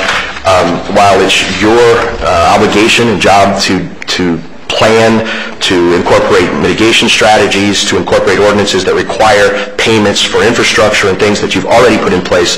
The market ultimately dictates whether or not these things get built. And I don't think that that's something that you have tried to do in the past, but with your wisdom and your planning, I think you have put the vehicles and the legal mechanisms in place to help drive development in a controlled way. Thank you. Mayor? Ms. Bell? Thank you. Thank you. I understand the choices that we have that are restricted within this particular MRU, but the zoning says up to 10, so that does give us leeway and discretion to lower the density, and that's been one of my problems, is that if something says up to 10, it doesn't mean it has to be 10. Up to 10 could be 7. So we have some leeway here to work within the zoning, to work with what we have to work with, and so I do understand that, Mr. Shriver. I understand the choices that we have as a city and the choices that we have as a community. But within those choices, we do have some discretion. And so what I'm encouraging is within those choices, for us it's within this council's purview to actually reduce that density a bit. And I think that that would be beneficial to the developer as well as to the citizens and to the city. So if you have something that's zoned MRU up to 10, well, you can come in with the beautiful product of, let's say, 7 units to the acre or 6 units to the acre under that MRU as well. And I recognize the choices that we have, and you were creative by going with the urban design guidelines, and I did appreciate that, and I did take a look at that. But still, we must think of the overall impact on the entire city, and because of what you said, actually, and that was a good point, but because of what you said is happening in Florida City, and because of that, it makes our responsibility and the onus being upon us, it makes it even a heavier responsibility upon our shoulders because of exactly what you said is happening in Florida City. So I would challenge us and challenge this council to go ahead and work within this zoning, but not up to the maximum density, but being a little creative and lowering that density a bit. Thank you. Thank you, Mayor. Thank you, Ms. Bell. Mr. Mayor, can I make one economic point? Very quickly. Ms. Bell, your point is very valid. There are discretions within any zoning as to what you can do, units, variances, and things of that nature. But if you look at the configuration of this property, here in the oblong area, and I'm sorry for the audience, I apologize. If you look at the configuration of this property, you're right now in South Florida, we're struggling greatly with affordability. And if you look at how this property, in fact, we had to go back and acquire this little triangle from a separate person to kind of match this development so that you can have the fill and all that to make this project actually viable in the market range that you're trying to appeal to. And in fact, if we were going to 7 units an acre, I'd take an educated guess that your price point would be cost prohibitive to do that. And it's unfortunate because it's not just Florida City or Homestead or South Dade that's being affected by this market right now. It's just ridiculous, but it's statewide. I mean, if you hear the tax issues that our legislature are dealing with right now, but the economics and the configuration of this property makes it very difficult to go to a more estate-type development. But your point's very well taken, and we did our best to work with the constraints of the land, your zoning, as well as incorporating the urban design characteristics that your consultant, your professionals wanted us to do. Thank you. Mayor? Mr. Vice Mayor? Thank you. Again, I think we've come to the point that we've grappled with many times over the last couple of years, and that is the granting of the approval tonight forecloses the ability to come back and use any discretion in the future. I often call T-plat and site plan approval the point of no return, the point at which those units per acre and the right to build there in effect become vested, and the rest of the approvals thereafter are just part of the process for development approval. Is that a fair assessment as to where we are tonight? Correct. Okay. And I would agree that certainly, a lot of times this council has lost sight that the categories say up to X units, they don't say X units. I think we had this same conversation back in March when there was another San Remo Homes approval before us, and I sat here and said, in my mind, I'm going to enact my own personal moratorium, that it's not about 6, 7, 8, or 10 units per acre. It's about any new units. And my common sense driving around this community and talking to people in this community tells me that they want me to use my discretion as we sit here tonight to say no to any units. But having said that, and I'll ask the attorneys, somebody asked me the other day, because you do get into that situation where if we were to enact a moratorium, there are concurrency issues, and our concurrency is consumed by surrounding municipalities and unincorporated areas. Is there a way to bifurcate the development approval process from the building permit process, such that in a case like this we could vest rights and consume that concurrency allocation, but delay the issuance of building permits to implement this? Is there any? I really don't think you can do that. I think if you wanted to, if we have a moratorium, we have a moratorium. It's all or nothing. And I mean, I've never seen it done. James is shaking his head no. I really don't think you can do it. By the very nature of the way the whole concurrency management system is set up and structured, that's your ticket to go through the development approval process. So you make sure that you have concurrency first. You get that piece of paper, which is your concurrency certificate, and that reserves your right, and that's your ticket to go through site plan, to go through T-plat. No, I understand that. Yeah. I understand that. So once you grant that concurrency piece of paper, or the applicant enters into per state statute that you have to meet concurrency, and if that means you have to enter into a proportionate fair share agreement, you get to pay and go. I mean, that's the way the statute is set up. As long as those projects are listed in your capital improvement plan or capital improvement element. If they're not listed and there's not something that you can choose from, then that's when you can implement hard concurrency and say, listen, the time's not right, the city doesn't have any money, you developer have to fork up $10 million to build the turnpike, or it's not going to happen. And that's what we've dealt with in the last 2 years. But to the extent that it's listed there, and to the extent that it's planned for in your capital improvement, and they can pay a proportionate fair share of it, or if the sewer, the water, everything's there, then that's it. They get their certificate and they're able to go through the process.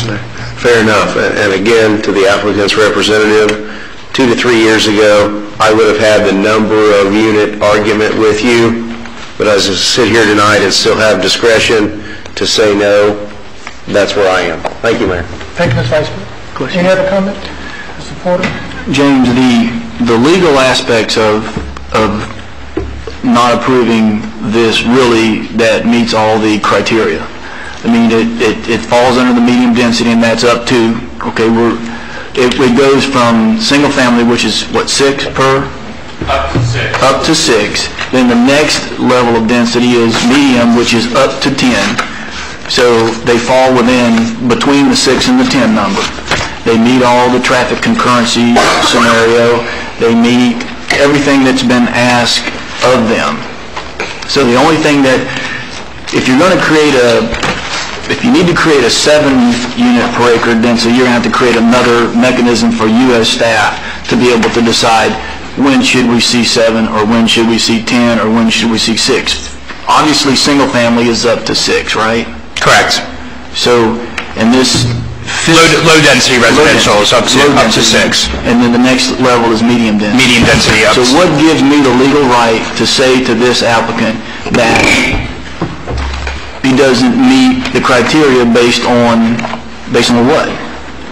I mean, we get into a legal battle, correct? Correct. So then we just basically, if there is a position that the council takes that this doesn't meet the criteria based on this minute right now, then next chance is we end up in court because they do meet all the legal criteria. Well, I mean, it is discretionary. You are allowed up to 10. It's been your policy and it's been the direction. You've not given staff any direction to change the code. Your comp plan provides up to 10. The code language under density mirrors that language that's in the future land use section of the code that allows up to 10. You do have that ability. It's discretionary to look at projects when they come through for site plan and for T-plat, which is mainly a configuration issue of how much density and what the site's going to look like. Of course, there are other factors that are involved in your decision-making, and that is concurrency issues with water, sewer, roads, issues pertaining to quality of life. All those issues go into your decision based upon the evidence that's presented before you. We're in the middle of a quasi-judicial public hearing. Your decision needs to be based on competent, substantial evidence. Whatever you're hearing tonight, whatever's part of the record, the staff report, all that needs to go into your consideration. And if you feel that, or you find that that evidence weighs in one direction or the other, then that's where you should vote this evening. How does an applicant know, if the rule says it can be A or B, how does an applicant know to come to you and start out and say, well, I think the 7 number is going to be the number that I need to shoot for? I mean, I don't understand how an applicant spends all this money and time and effort trying to do something, and then at the last minute, the number is not the number, it's a different number, because the plan says it could be up to 6, or the plan says it could be up to 10, and previously it was up to 15. So for me, I think that if we're going to change the plan, medium density is up to 7, then that's what needs to be changed. But I don't know how I can sit up here and say any applicant that comes forward that meets all the rules and the criteria and the expectations of the city's guidelines gets up here and then at the last minute says no because of something that is really kind of an abstract problem. I can see we're heading into legal challenges, and I know I can ask Richard and he won't give me an answer because he's preparing his case already. And he's very good at it, by the way. Isn't that right, Richard? You're not going to... Well, actually, I was going to surprise you. I would tell you that there is a bright line, which is you are obligated under law to give them one of the zoning categories that are listed under this comp plan designation. That's a bright line. It's a bright line test, and I think that there would be clear liability if you don't give them one of the categories. But as James said, there is a discretionary area within those categories, and I wish I had a better answer for you. I always am preparing our case. But there's discretion for the council, depending upon exactly what James said, what you hear at the hearing, what you've read, what you've observed, to make your own decision within that category. I understand what you're saying, that it's difficult for a developer to know how many units, but to some extent it's historical based upon their guess as to what the staff's trying to read the council and the developers trying to read the staff, and so there is some discretion there, but to some extent it's historical and depending upon what the council wants to approve, and that's sort of the way it is. That last question, the property next to it had all kinds of panther mitigation and all kinds of issues. This particular piece doesn't have any mitigation, panther mitigation, or, because I know that one project, Hamilton Place, I think Not that we're aware of at this point. That's not to say if they, when they go to the county for a plat approval, that the county may find some issue or they may have some problems at the county, but at this present time we're not aware of anything on that particular parcel. We are in that circle, I believe, for the panther habitat, correct? Ryan? I'm sorry, yes. So we'll have to deal with the same issues, Mr. Porter. Well, the other project never got off the ground because it had so much of a problem with, I think, mitigation responsibilities. But anyway, that's all. You answered my question. Thank you, Mayor. Thank you, Mayor. Thank you, Ms. Vice Mayor. Thank you.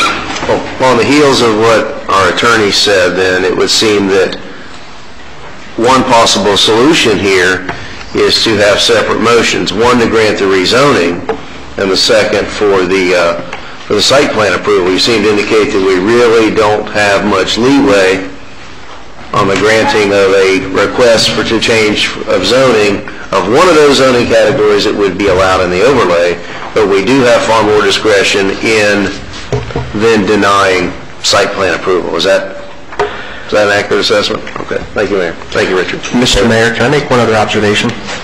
the characteristics that Mr. Porter was pointing out of what goes into making the decision of what kind of product to develop and what type of request to come forward with. Again, if you look at what is surrounding the parcel, 15 units an acre here, 10 units an acre here, 15 units an acre here, a turnpike, and a lake that's a retention pond for prime outlet malls. You don't have any estate or lower density product in that entire area. For the development to take place at a 7 unit, 6 units per acre, you would have to actually drive through a myriad of multifamily developments that are higher density to get to a development. And in my experience of being a broker for, I don't remember how many years, real estate broker for many years, it's very difficult to market an estate type product or a 6 unit per acre product surrounded by generally high density. And that's one of the factors that are also incorporated into your comp plan when your recommendations come from your planners and developing good, sound comp plan principles. That's one of the factors that are applied in the decision-making process. Mayor, come on. Mr. Hodge? Thank you, Mayor. Hearing both sides and really understanding both sides, I mean, there are good points on both sides, but I guess this analogy that I'm about to make may not be the greatest analogy, but, you know, I would like to see a show of hands of, you know, anyone in here that like to play with a kid that changed the game as we went along. Yeah. And I make that point because you really don't set rules and guidelines and then expect someone to play along with the game and then change the game in the middle of the game. And that's just, you know, the point that I want to make, because I really, although it is a difficult time in the market and all those things, that's for the developer and his pockets to understand and to pan out. But as a council member here, to make my decision, it should be based on the rules and the guidelines that are set before us. And not only were the rules and guidelines that are set before, but these are the rules and guidelines that this current council previously set. It's not like they were set on the council before. These are ones that we've set, and if we want to change those rules, then we need to make amends and put in a process in place to make those changes. But as of now, the rules that are in place are the rules that are being followed, and I think we should support this application based on that fact alone. Thank you. Thank you. Any other comments? Any other comments? Have you opened it to the public? No, we need public hearing. Any other public comments? Dr. Clanton?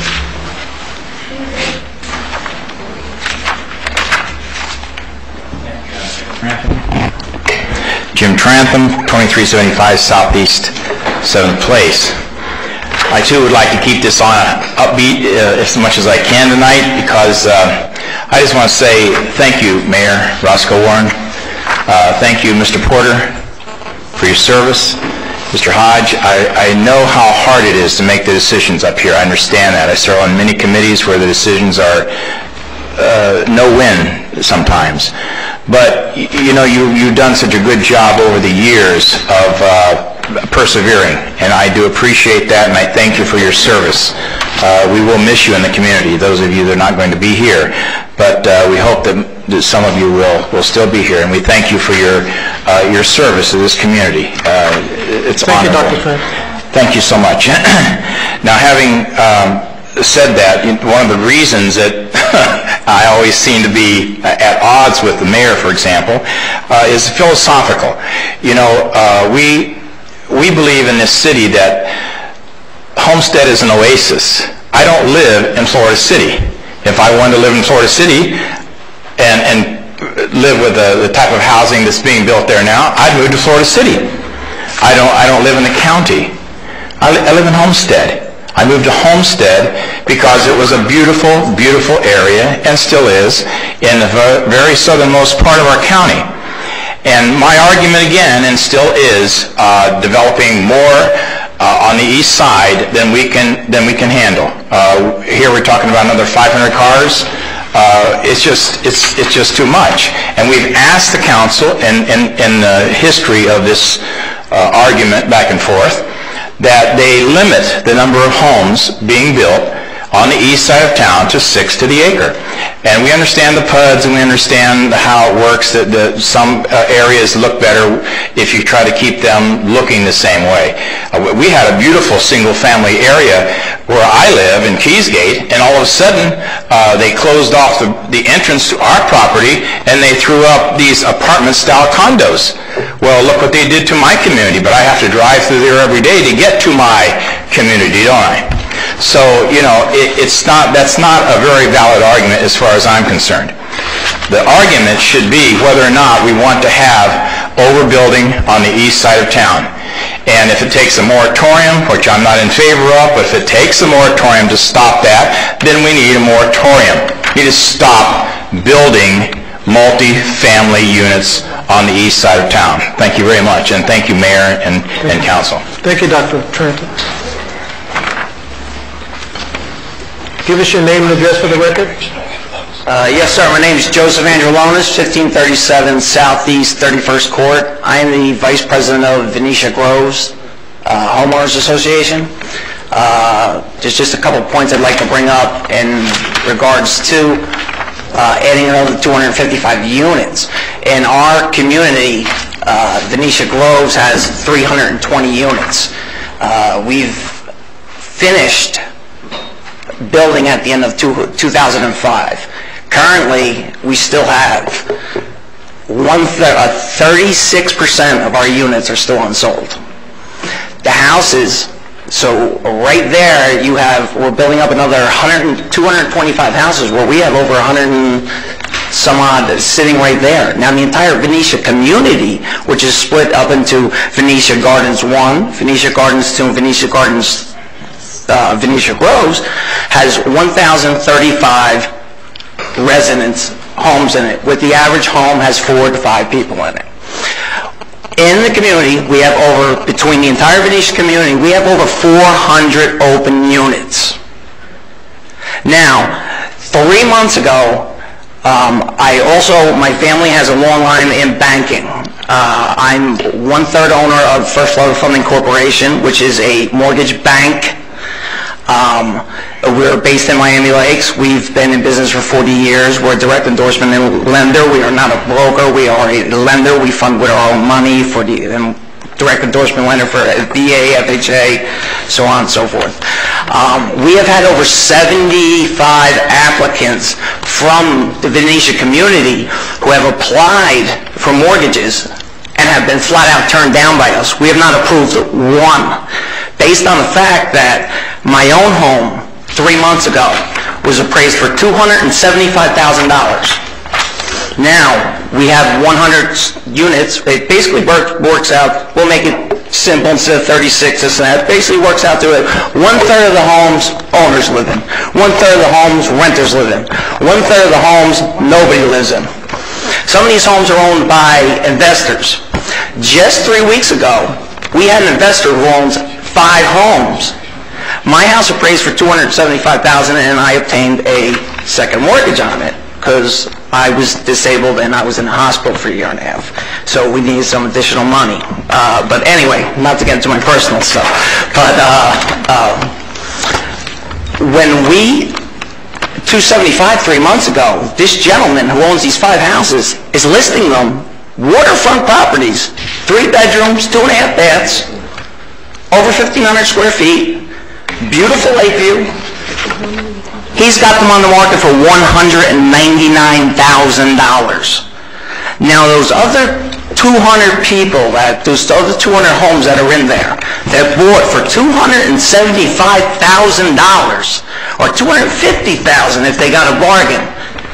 Once these three of these homes are sold, when they go out and do an appraisal, it's based on the last 3 comparatives. Those last 3 comparatives are going to be $199,000, which means you are going to own a home for $275,000, which is only worth $199,000. You cannot get a second mortgage. You cannot sell that home unless somebody decides to hand you $80,000 in cash and get a mortgage on it. So what in essence is happening, and on a daily basis, I watch the county come in and I watch houses being foreclosed on. I watch people being evicted. And is this the answer? Are we creating more taxes and more money for the city of Homestead by foreclosing on the homes that are brand new? We have over 400 homes available. What do we need 255 more for? They could all move into our community. Now, like I said, if you were in a situation where you had just purchased a home for $275,000 and 3 months later you decide, say you have a tragedy in the family, and you decide you have to refi, and you go to a bank and an appraiser comes out and tells you your home is worth $199,000, that means you lost $76,000 in 3 months. That's a lot of money for the average person in Homestead. I believe that the average income is certainly not $76,000 per 3 months. So an additional 255 units, this is just exclusive to our community of Venetia. If it's in Venetia, right next to us is Keys Cove. The situation is identical. I've spoken to the president. They have 1/3 of the homes are empty. And when these so-called investors they bought 3 years before the property was bought. So they could sell it at $199. They're still making a $50,000 profit because they bought 3 years before the houses were up. So what do you, by putting another 255 units up and then creating an additional 400 people to go into foreclosure who now they don't pay taxes. Now you have another open piece of property, brand new piece of land, just rotting away. Now, I'll give you for instance, in 2005... Excuse me. Yes, I don't mean to cut you off, but I mean, we're trying to make a decision here, and you're giving us a market analysis. We have a real estate attorney, we have a licensed real estate broker, we have a banker, we have an insurance individual. We're very familiar with those issues, but our decision is really based on the property itself and how the city can best use the property based on its future land use. Those scenarios that you're saying is, although we have the moral responsibility and we try to address those issues, as a government entity, those are issues that is beyond our control. I mean, the federal government is convening, trying to decide whether or not they should interfere with the foreclosure issue. That is an issue that we all face, we all know about. It's not a Venetian Garden issue, it's not a City of Homestead issue, it's a United States of America issue. And basically, we understand those issues. The decision that we have to make tonight is really what's going to be the best land use. Those issues, in a sense where they are relevant, they're really irrelevant to the decision that we have to make tonight. So, you know, and the reason I'm interrupting is because, I mean, it's kind of hard to sit here and listen to you to speak for 30 minutes, and I know you're venting, but it's hard to sit here and listen, and that information is not an assistance in the decision making that we need to make tonight. So I would hope that you can address an issue that can help us make our decision. And our decision tonight is, and we're focusing on whether or not we're going to get, as the city, the best use of the land. That's what we have control of tonight. We don't have control of the market. We don't have control of the foreclosures. We don't have control over how many empty homes there are. We don't have that control. And to be honest with you, in my standpoint, if the developer want to make that investment, that's his financial freedom to do so. It's not my financial freedom or my dictation of his financial freedom to do at will what he wants to do with his individual dollars. My decision is to get the best land use out of the property, and that's the decision that we need to make tonight. Okay, respectfully, Mr. Hodge, First of all, I'd like to say thank you. I've spoken to you on other issues that we've had. As a matter of fact, every single one of you I've spoken to via email, and I'd like to thank each and every one of you who have helped our community get off the ground in certain aspects. We still have a couple of problems, but you guys have all been helpful. One of you especially has been very helpful. I don't feel the need to announce publicly who that is because they know who it is, and I don't want to downgrade the other efforts that everybody else has done. So from the people of the nation, we thank you. But you're speaking from a political view and that view. I'm speaking as a person, an investor, as somebody who lives in Homestead. All these people here, you're going to walk out of here and you're going to make a decision, and these homes are going to go up. And you're going to force hundreds to thousands of people to lose their home, never to have a foreclosure on the record for 10 years, to lose $70,000, $80,000. It's not an issue about zoning or an issue about anything like that. This is an issue of our personal interest. Do we want to live in a community where we pay prime prices and the housing rate is going lower and lower and lower and lower because there's too many houses and no people to put them in? And who's paying the taxes on all that? My community started out at $105 for association fees. Next year we're going up to $499 based on the fact that 1/3 of those homes are empty. So I don't speak, I understand your point from a political point and a council point. It's very, very valid, but I'm speaking to the community. And as a community, you are taking a tremendous, by letting this happen, you are taking a tremendous financial hit to your own property. When these 255 units go up, I don't care where you live, whether it's in Venetia, whether it's in Waterstone, wherever it may be, your home value will drop. In closing, once again, I'd like to say thank you for all of you for all the help that you have done with us. I'm sure you, I've never seen me personally, and I've never seen you all personally. It's a pleasure to meet you all.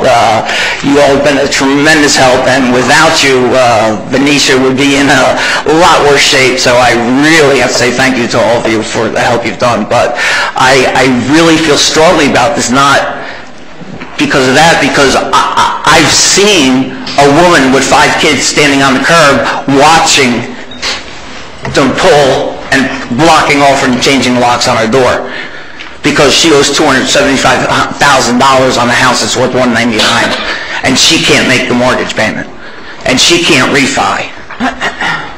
And that, I'd like to say, you know, what's more important, to develop more property or the people and the people's interest?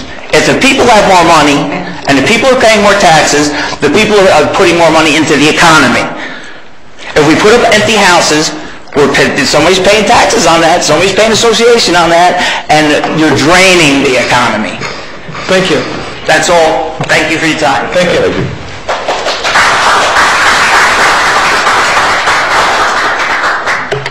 Council members, thank you. Ramiro Horta, 2040 Southeast 19th Street. I'll make mine very short and simple.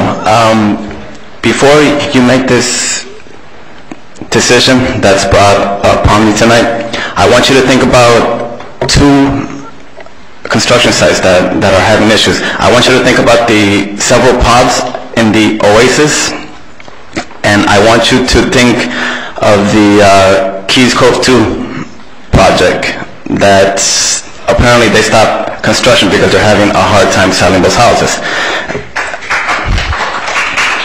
And Mr. Hodge, you brought a good point that you have a real estate attorney, a real estate agent, and a banker, but you're lacking one, a person with mortgage experience. Several of our new residents bought their homes using the subprime market. Many of them don't know that subprime market has died.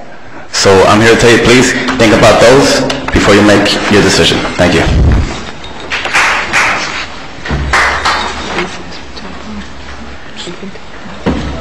Mr. Mayor, again, seeing no other comments, I know it's a very difficult decision, and the gentleman that spoke first made a very impassioned plea the market dying and someone actually being kicked out of their home and a lady who had 5 kids. And, at the end of the day, he's talking about investors and the people in this community, and he pointed to this room. And, we all are part of this community, having been born and raised here myself. But at the end of the day, gentlemen, sir, your comments about the development, and for your information, these homes will not be built if the market doesn't absorb them. There's a gentleman, the developer, can contest to that in the audience. This is about entitlement.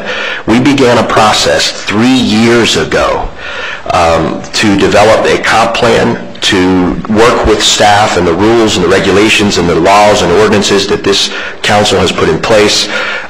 We have paid for mitigation. We have paid for road closures. We have dealt with the schools and proven that there's not an overcrowding situation there. This is not an easy decision when you face a nationwide market that is facing a subprime problem. But to force one developer to bear the entire burden for across the street the units that are already out of the ground, sir, the units that are already being developed in Oasis and Malibu Bay and other areas that are already out of the ground in construction. Those are vacant units that we deal with every single day. Again, the developer himself is in the audience, and these are about entitlements. We have dealt, and I just want to put on the record, we have gone through a process given to us by the electorate of this community by electing the leadership to develop these processes that we went through. Comp plan change, ordinances that are in place for the urban designer, economic issues, mitigation strategies that are state mandated, and we have been through all of that. And at every juncture, we have tried to develop a product that differentiates itself from the status quo. We're all going to face a market correction. It's happening, whether we like it or not just Homestead. And if Mr. Trantham talked about, the one gentleman before talked about living in an oasis. Well, I too would like to live in an oasis, but when the people around the oasis actually come in and burden your services, that means the taxpayers in Homestead will be faced with a higher bill to accommodate those around it. So by really downzoning your land criteria, you're putting a larger burden on the taxpayers of Homestead. And then lastly, when the units are in foreclosure, they just don't sit there and nobody pays. In fact, when the taxes that are assessed, the tax assessor, and the bills that are collected every single year. They don't go unpaid. Eventually, they will be paid. So you're not, the sky's not falling. I would submit to you, we've been through your process for 3 years. And we would like to have consideration based on us working through your criteria. Thank you. Let me ask Richard, could we restrict this project to this concept or this idea that no construction will take place until the market turns itself around?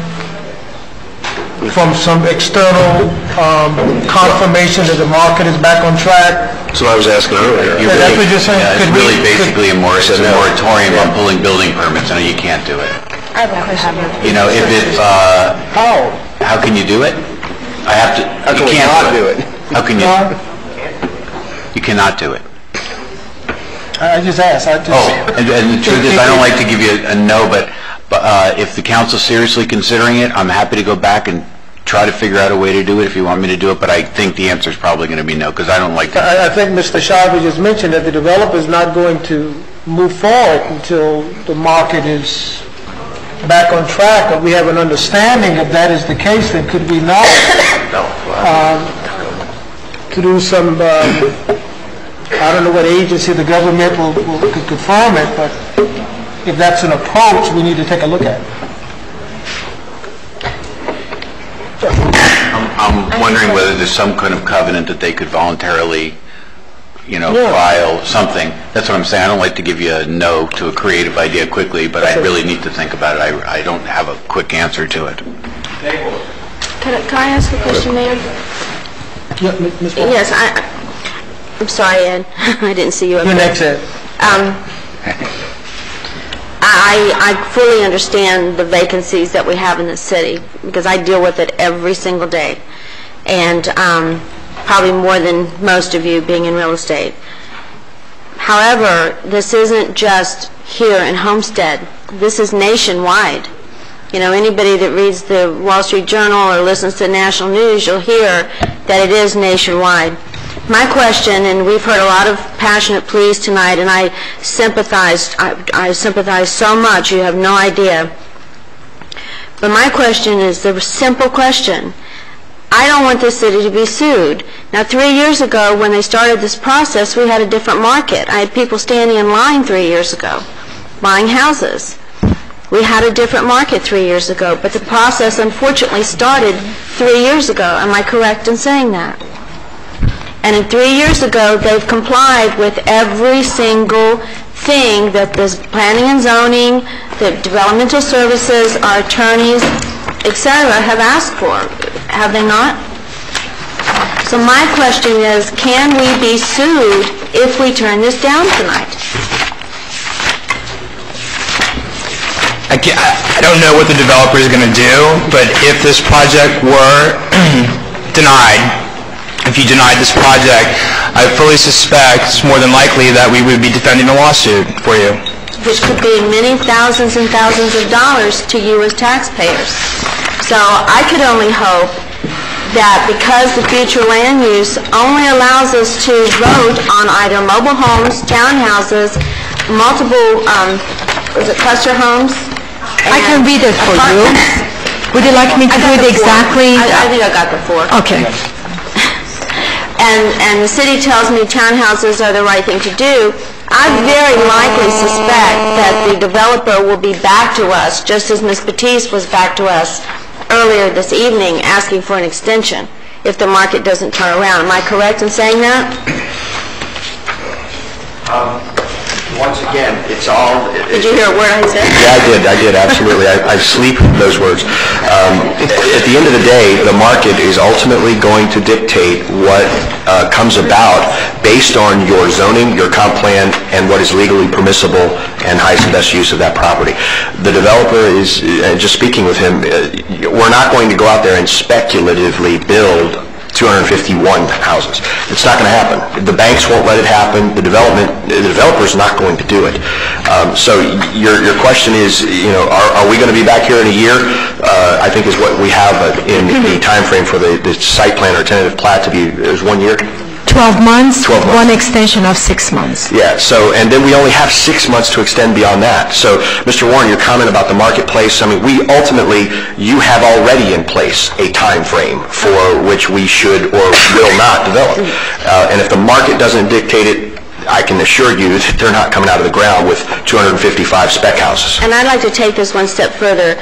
I don't remember what year it was, but I know there was a project, a development, that we restricted rentals for 1 year.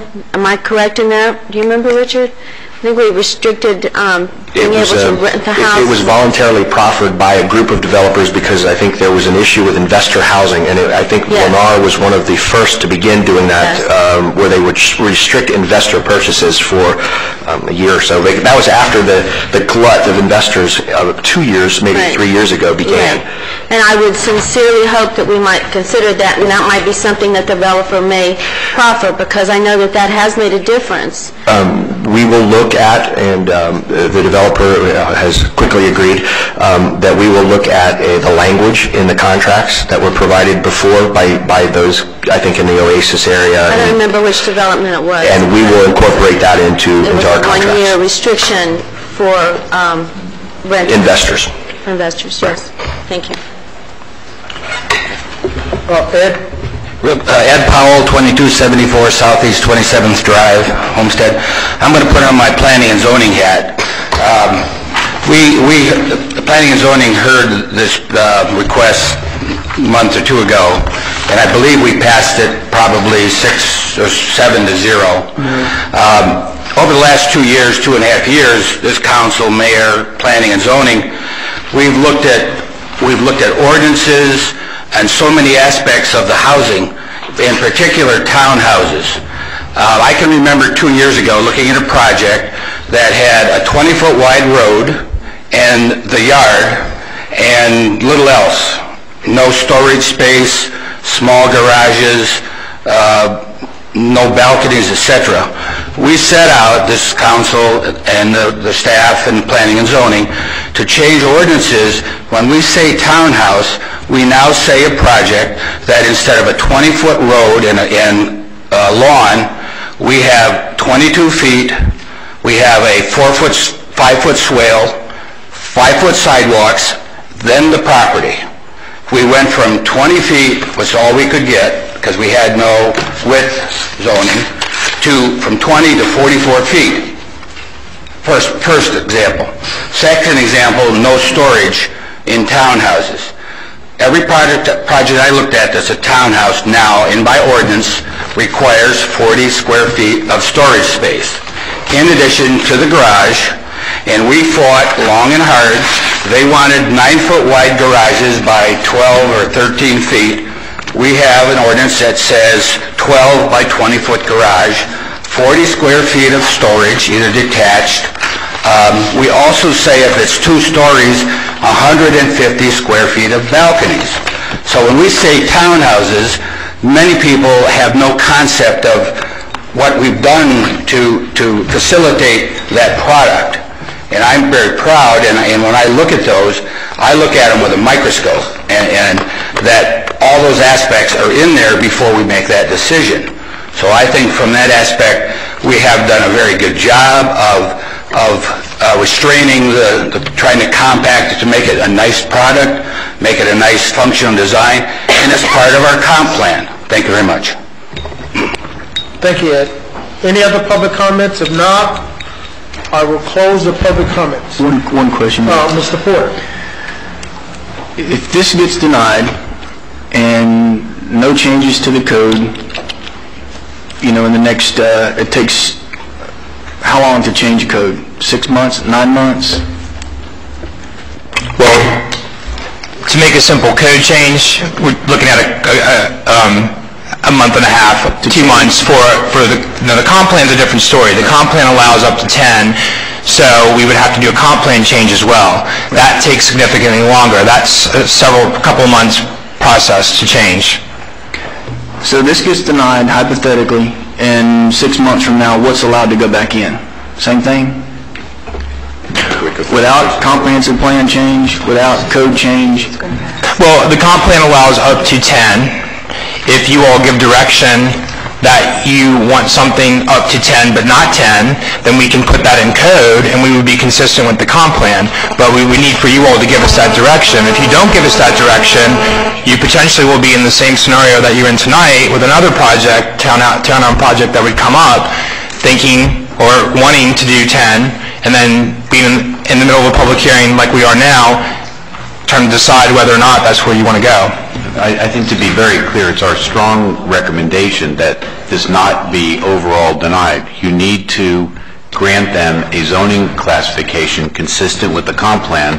Now that's subject to the comments that we've made about density, but we feel like, Councilman Porter, if you're talking about liability, that if this thing was denied, I think that's the greatest chance. Of course, there could be a lot of reasons why you do that. I'm protecting the record.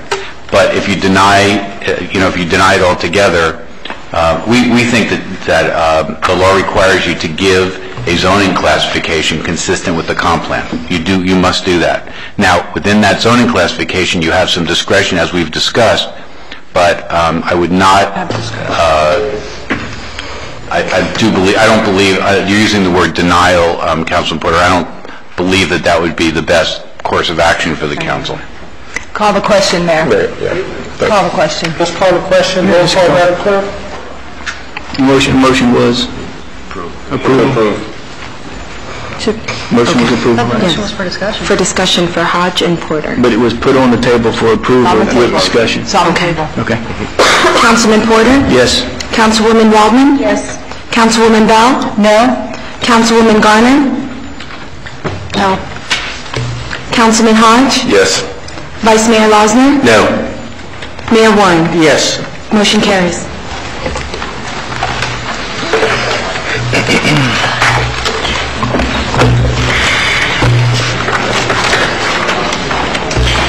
tab 19. Mr. Mayor, if we could, I'd like to take one of the items out of order. This is the proportionate fair share agreement that goes along with the project that you all just approved. I'll move it. And that is item 8B2, a resolution of the City Council of the City of Homestead, Florida, approving a transportation proportionate fair share agreement between the City of Homestead and San Remo Homes at Florida City, LLC, providing for implementation and providing for an effective date.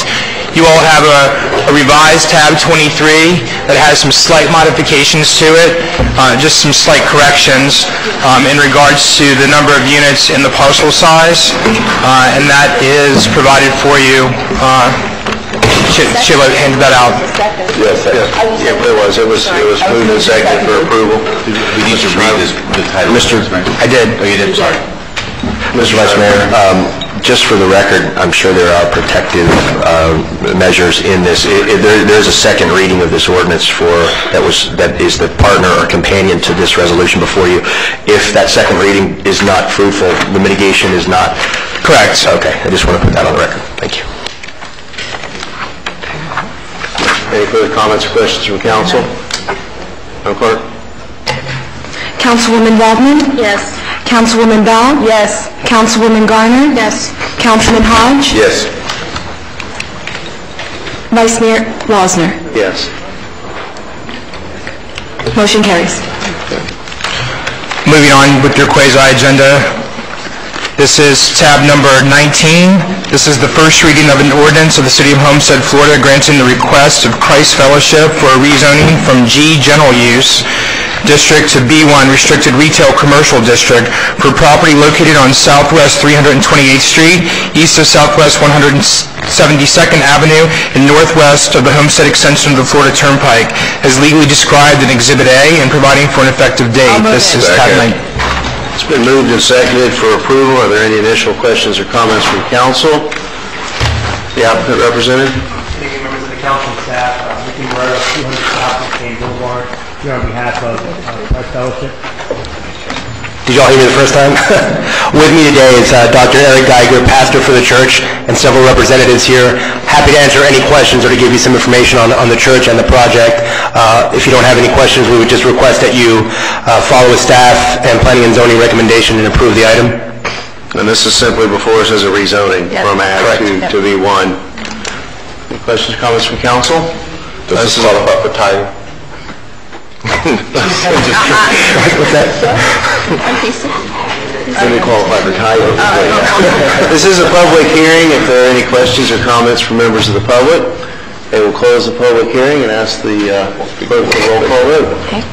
Councilwoman Bell? Yes. Councilwoman Garner? Yes. Councilman Hodge? Yes. Councilwoman Waldman? Yes. You never vote no against God. Vice Mayor Losner? Yes. Motion carries. Thank you very much. Y'all have a good night. Sure. That was a long ride to a short hearing for them tonight. That's what they want, I'm sure. Either a long ride with a short ride and a short ride. Item 8A. An ordinance of the City of Homestead, Florida, amending the City Code by amending Section 3.2, possession of or consumption in public places of Chapter 3 alcoholic beverages to allow alcoholic beverages at certain events, multi-purpose pavilion in Tom J. Harris Field, FICO Williams Community Center, and other governmental property, amending Section 2041 alcoholic beverages of Article 3, Tom J. Harris Field of Chapter 20 Parks and Recreation to add conforming reference concerning 3.2, providing for severability and inclusion in the code. Effective date, this is the second reading and public hearing. I'll move it. Oh, sorry. Go ahead, Ms. First. Okay, we have a motion for approval. Do we have a second? Item 8A. Amanda, do you? It was both of us at the same time. Moved by Mrs. Waldman, seconded by Ms. Garner. Any initial questions or comments from council? Public comment? Madam Clerk? Councilwoman Garner? Yes. Councilman Hodge? No.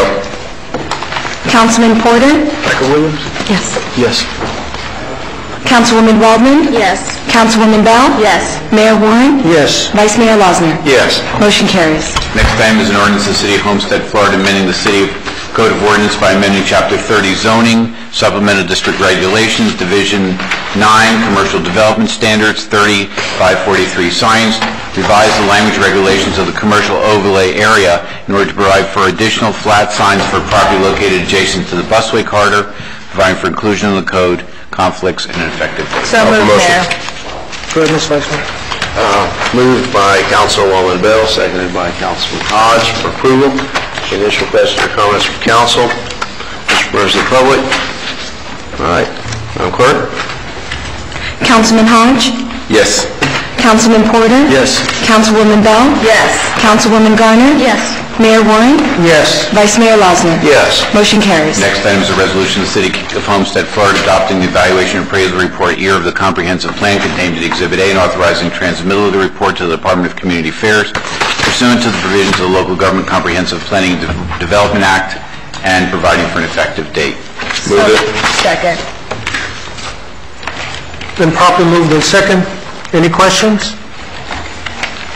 All in favor say aye. Aye. Opposed? I'm sorry, we have to have a public hearing on this Have that matter. public hearing? Well, let me open up the public hearing. Any comments from the audience? Any comments from the audience? If not, I'll close the public hearing. Any final comments from council? Roll call, Madam Clerk. Vice Mayor Losner? Yes. Councilman Porter? Yes. Councilwoman Bell? Yes. Councilwoman Garner? Yes. Councilman Hodge? Yes. Mayor Warren? Yes. Motion carries. Public comment. Do we have any public comments at this time? Any public comments? If not, Mr. Manager? Mr. Mayor, just a few items here. First, we're requesting, Lincoln Marti has requested a special call Tuesday, October 23rd, following the COW. Put on notice there. Mayor, if you could call that, schedule that. Mostly for the community. There'll be no council meeting Monday, November 5th, as a reminder. General Election Day is November 6th, from 7 a to 7 p.m. And we got information on the city website for people needing information. The general election early voting schedule is Thursday, November the 1st, from 11 a.m. to 7 p.m. Friday, November 2nd, 11 a.m. to 7 p.m. and Saturday, November 3rd, 8 a.m. to 4 p.m. There will be a swearing-in ceremony Wednesday, November 7th at 7 p.m. in the council chambers here for newly elected council persons. Mayor. The next city council meeting is Monday, November 19th, regularly scheduled, November 19th, 2007. That's all I have. Thank you, Mr. Manager. Mr. Vice Mayor? Thank you, Mayor. I just wanted to make a couple of observations here tonight, and the first is that Clara and Ed Powell personify what's good about our community.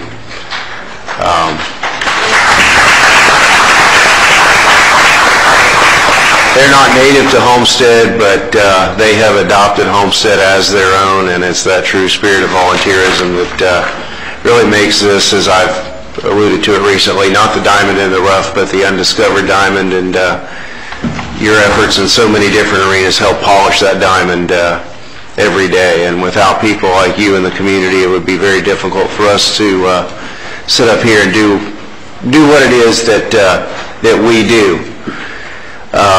Finally, I want to say a couple words about our Mayor Warren. I remember the night that I first was sworn in and placed in this very position. He used the words, I think, perseverance about my efforts to get elected and continue to go out there and do what I thought and talk about what the right thing, what I thought was the right avenues to take. And I know that he didn't always agree with me. But the one thing, in spite of all the disagreements that Mayor Warren and I may have had in the last couple of years, his legacy in my mind is his knack for identifying the areas in which each council member should be assigned and be allowed to work. And he gave us all enough rope, and usually we didn't hang ourselves. But I want to thank him for the opportunity to pursue those areas that I thought were the areas that I needed to look into and bring back before this council. And I want to thank him for the opportunities he provided to me and the confidence he had that not only me, but that I've had the opportunity to sit, I guess, with 3 different councils now, and that the opportunities that were afforded to the members of this council and the members of the prior councils that I sat with, and despite personal and political and philosophical disagreements, I'll always respect Mayor Warren for his allowing of myself and others to pursue their goals on this council, and I thank you, Mayor. Thank you, Mr. Vice Mayor. I really appreciate those words. Thank you. Can I ask a question?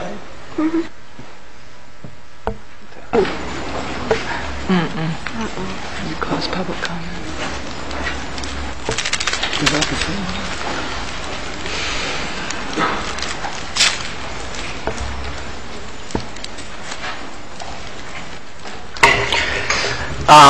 This question is really geared more towards you. It's a question I truly have no knowledge of, but I would like to be informed, especially those of you who have real estate experience.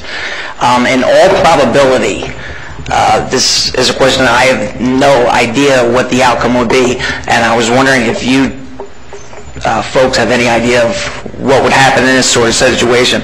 In all probability, the Benicia community is so far in the black that we can no longer afford to pay our management company, and our association is going bankrupt.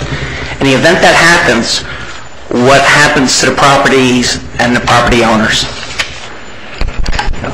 Let me just sort of step in. I'd be happy to sort of discuss that with you privately, but it's really not appropriate for the council to give advice on sort of which would become basically a private legal matter. I'd be happy to discuss it with you myself, just after the meeting, but the council's really not, it's not really a governmental function to provide you with that kind of advice. I would be concerned about the council, and I suggested that, you and I could discuss that, but it's not really for the council. Oh, okay, I agree. I respect that. Telling you that. I'd like to speak to you because it's a question that was brought to me before our president and our secretary, and at least 100 of our residents had asked me to ask that question. We frequently get questions from homeowners associations because they're sort of... Yeah, I understand. I respect that, and I'd like to speak to you again. I'd be happy to talk with you after. I understand that, that's probably not a real good thing for them to do, or it could be a conflict of interest. Yes. Were you finished, Mr. Vice Mayor? Yes, thank you, Mayor. Thank you, Mr. Vice Mayor. Councilman Porter. Thank you, Mayor. Just would also like to congratulate you on your 23 years of service, and I've served with you 10 years, and you have been a shining star and a good friend and a good debater. Over the years, you've done a wonderful job. I would like to also recognize my wife, Cindy. She's in the back there. She rarely comes over because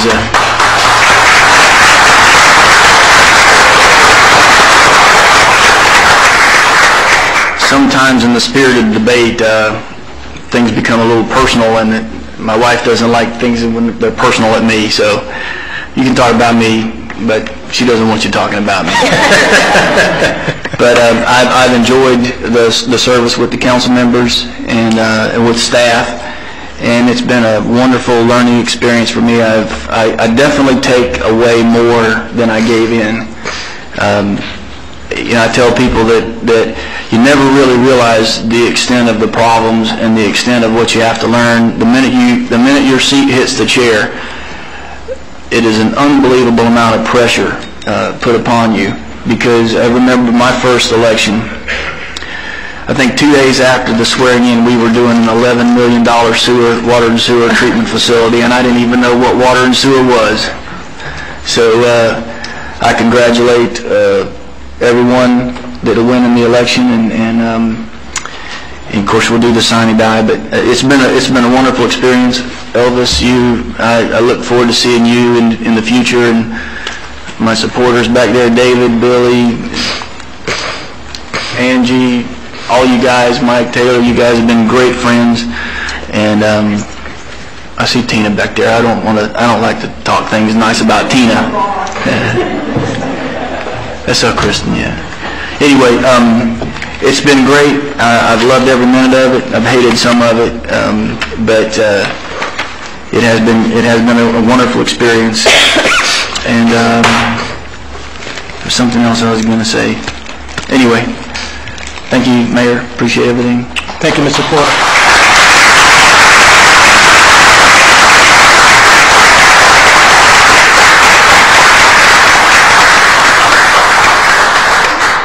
Councilwoman Willman? Yes, Mayor. I've already told you how I feel. I'm going to miss you. But he lives around the corner, so I can go visit him now.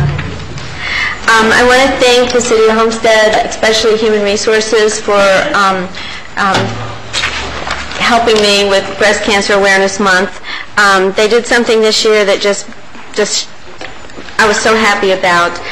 The first Monday, October 1st, they distributed the little breast cancer awareness pins to all the employees of the City of Homestead, and I've seen so many people wear them, and I know I wear them all the time, but I've had so many comments, you know, oh, it's right, it's October, I need to get my mammogram. So thank you so much for doing that. And then Friday, October 5th, they distributed a shower card, and what was so unusual about this is that on one side, this hangs in your shower, and on one side it shows how to do a self-examination, and on the other side is for the men to do a testicular examination. So I think that was very important that, you know, that we recognize that that's a serious problem, and so that was a shower card that went out.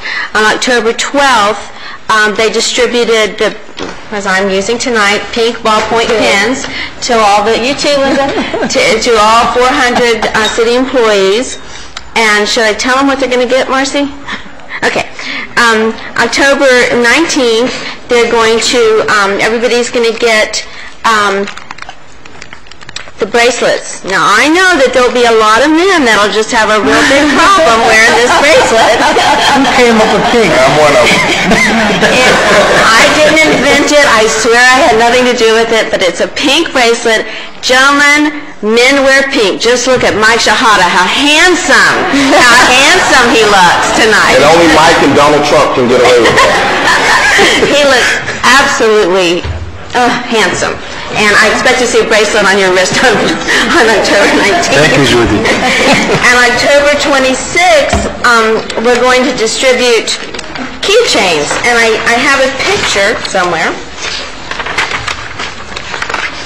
They're keychains. And it says, and it has the City of Homestead right there in the middle, and it's a breast cancer awareness keychain. So hopefully all of these little things will carry us throughout the year, and even though you're not due for a mammogram or the males aren't due to go to their doctors in October, they will be reminded by looking at these items and know that it doesn't matter whether it's January, February, March, detection does save lives, and I'm one to prove it, so I appreciate it very much. And I just want to remind everybody of the Halloween in Homestead Brew Bash. This year it's going to be on Halloween night, and that's my birthday, so it begins at 5 o'clock. I don't want any comments about the witch and the girl. I hear it down there at the other end. It begins at 5 o'clock, and it's for children 12 years old and under. You want to pre-register, you can call the Parks and Recs Department, but it's going to be a trunk or treat, and that begins at 6 o'clock. And the trunk or treat is free, and it's going to be, there's all kinds of cars. They just open up their trunks. You're welcome to come if you want to decorate your car and advertise your business. You know, it's just lots of fun things to do, and everybody's in costume, and it's just really fun. So I'll see you there. Okay, thank you, Mayor. Thank you, Ms. Wallman. Councilwoman Bill? Thank you, Mayor. First things first, I spent a little time at Homestead Senior High School last week and with career specialist Sue LaGuardia, and we're going to begin to partnership on helping effectuate some positive change in Homestead Senior High. And also, Rosemary Fuller and the Human Relations Board is going to partner with the City of Homestead's Education Committee, and we're going to begin trying to effectuate some major change in Homestead Senior High. And the first task, not just Homestead Senior High and some of the schools in this community, is the questioning of why do they constantly change the principals. You cannot have a school that's going to be solid if you have 6 principals in 5 years. It's just not possible. Can you imagine any corporation, any company, where you change the CEO every year? So that's going to be our first task, to bring some continuity to the Homestead schools. So I just want you to know that we are partnering, the Education Committee and the HRB is partnering together, and we are going to target many schools, but we're going to begin with Homestead Senior High as the first school that we target. I will be doing Principal for a Day next week over at Homestead Senior High, so we're really kind of just jumping right in there. Mayor, I also want to say it's been a pleasure, and I think you and I have both commented many times towards one another that we have honed or sharpened our debating skills on one another. And it's been a pleasure. It's been a pleasure. Thank you, Linda. And I just thank you for your service. Thank you. Thank you for your patience. And it has been a pleasure to serve with you. Thank you. Councilman Porter, it's also been a pleasure. I wish you the very best, as well as Councilman Hodge. Best to you, your wife, your family. Just may the Lord richly bless every single one of you. And that's all. Thank you. Thank you. Thank you very much. Councilwoman Garner. Thank you, Mayor. Mr. Manager, this morning when I was leaving for work, I sat at the light at Kingman and Campbell for 25 minutes as traffic crawled through. I understand that DDR has part of the lane closed there for construction things that they're doing, but I really don't feel a need for the lane to be closed before the light at Kingman, because every morning, as it is, without that closure, we have traffic backing up trying to cross to get onto the turnpike. So now you have traffic backed up trying to get on the turnpike going through the light, and people can't get anywhere. So if you can move that lane, because the closure doesn't need to be until after the turnpike, or at least to the turnpike overpass, because it's quite a bottleneck, and if we at least move it there, then people who aren't getting on the turnpike can keep moving by so that the lanes can move a little bit. There was an officer there this morning, but they weren't directing traffic, so it wasn't like... People were still doing things illegally, and I got really mad this morning, so please fix that. Okay. Get with Public Works. Thank you. Marlene, the Junior Women's Club asked me to ask you about the Harrisfield restrooms. What's the timeline for... We're keeping our fingers crossed. We feel right now we're on schedule. If we have any changes, etc., I'll let you know personally. So it looks like we're on for the dance first weekend? Looks like we're on go for your function. Okay, thank you. Thank you. I'll let them know. Just want to remind everybody the Mayor's Youth Council is having a car wash this Saturday here at City Hall from 10 a.m. to 1 p.m. It's very inexpensive. A lot of our city employees came out and supported us last time. We're going to be doing this once a month, every month until their trip next March. So please come out and support us. And I just want to close by thanking you, Mayor. It's been an honor and a pleasure. I've learned a lot from you. I hope that our future mayor serves the city with the same dignity and respect. You always allow us to have reasonable differences of opinion, and yet you always are professional about it, and I'd like to see that continued. Mr. Hodge, best of luck. If you're no longer part of our community, we'll miss you and your family, but best of luck to you. And Mr. Porter, you're always going to be my friend, and I know where you live, so I'll see you on some Sundays. Right back at you. Thank you, Amanda. Thank you so much. Councilman Hodge. Thank you, Mayor. I prepared a sermon. Got it good. Actually, I did prepare a speech, but after hearing the mayor speak, I just could not come after that. He's just been so wonderful in my life, in particular, with his infinite wisdom. He's taught me, and I really take him a little further beyond than just a co-council member or the mayor or just my leader, but I look up to him as the older brother that I never had. And he's really given me a direction in life that, that's probably just changed my life forever. And if you see my eyes tearing up, it's because I've been up 4 o'clock this morning, my contacts are drying out. I'm not emotional. So, and I really just can say that Mayor, I love you, and you've been everything. You've been very inspirational to me, and I really can't describe in words how the heartfelt feelings that I have for you, and that's just really one thing that's really hard for me to express. But I can honestly say that I do love you tonight. To the council members who've served with me, I miss you and dearly, but don't get too uncomfortable with me not being around. I will be around. So you will see me pop up. You can ask the mayor. You don't know when I'm coming or when I'm going. And so I will be around. I will maintain my home here and be back to visit very, very often. Due to my personal and family reasons, we've relocating ourselves to Alabama. I'm not the happiest camper about that, but family comes first in a lot of situations, and we're having to make that sacrifice. Really enjoy. I found a friend that I can trust in Councilwoman Bell. Appreciate Councilwoman Wallman for giving me the motherly love and encouragement. Mr. Porter for encouraging me and leading me through the way, and you'll respect this from Mr. Wasner for being able to give an interesting debate every time. I think I described him one time as the what if of the council, and it's really healthy because it keeps the council well-rounded in its abilities to be able to discuss different issues and look at it from all points of view and all sides. And Councilwoman Bell, she's just an all-around girl. She's everywhere. So, we really have, our respects for one another in many ways. And she's really done a great job for this community. And I can publicly say there's nothing against you, Mr. Wasner, but I can publicly say that I can support Councilwoman Bell, because although we do have our differences, she is fair, and she will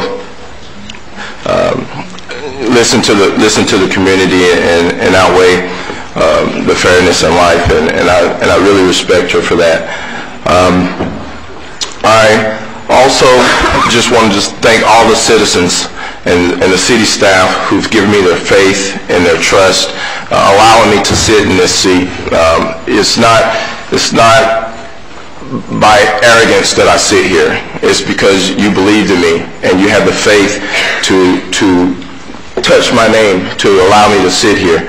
And I am so upset about not being able to serve you at this point in time, but who knows what the future may hold. And we just want to thank you for the trust that you allowed me to have from you, and the love that and the support that you've given me. Thank you. Thank you, Mr. Hodge.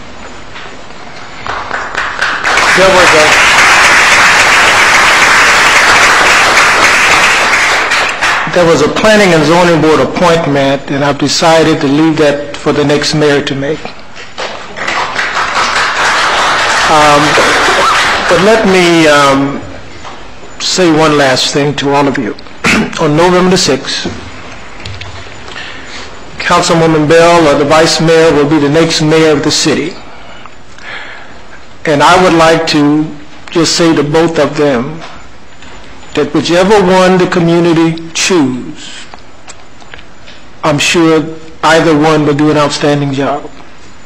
Both have been vice mayor. I think Laws have been vice mayor twice, so they come with a tremendous amount of experience. And I think I've trained them both very well. We've been together a long time, and I'm proud of them both for wanting to serve as the mayor of the city. So I encourage the community, for their sake, to please get out on November the 6th and vote. To have 14,000 registered voters and less than 2,000 vote in the primary is just absolutely ridiculous. Less than 2,000 out of 14,000. And they can't make it unless the people are behind them. The mayor needs the people behind him or her to make things work. So I ask the community, please get out, vote for the candidate of your choice. But vote. It's extremely important that you do that. And the Councilwoman Garner, I know you got a tough race ahead, but I would just hope that the community would give you an opportunity to continue to serve. You've done an outstanding job.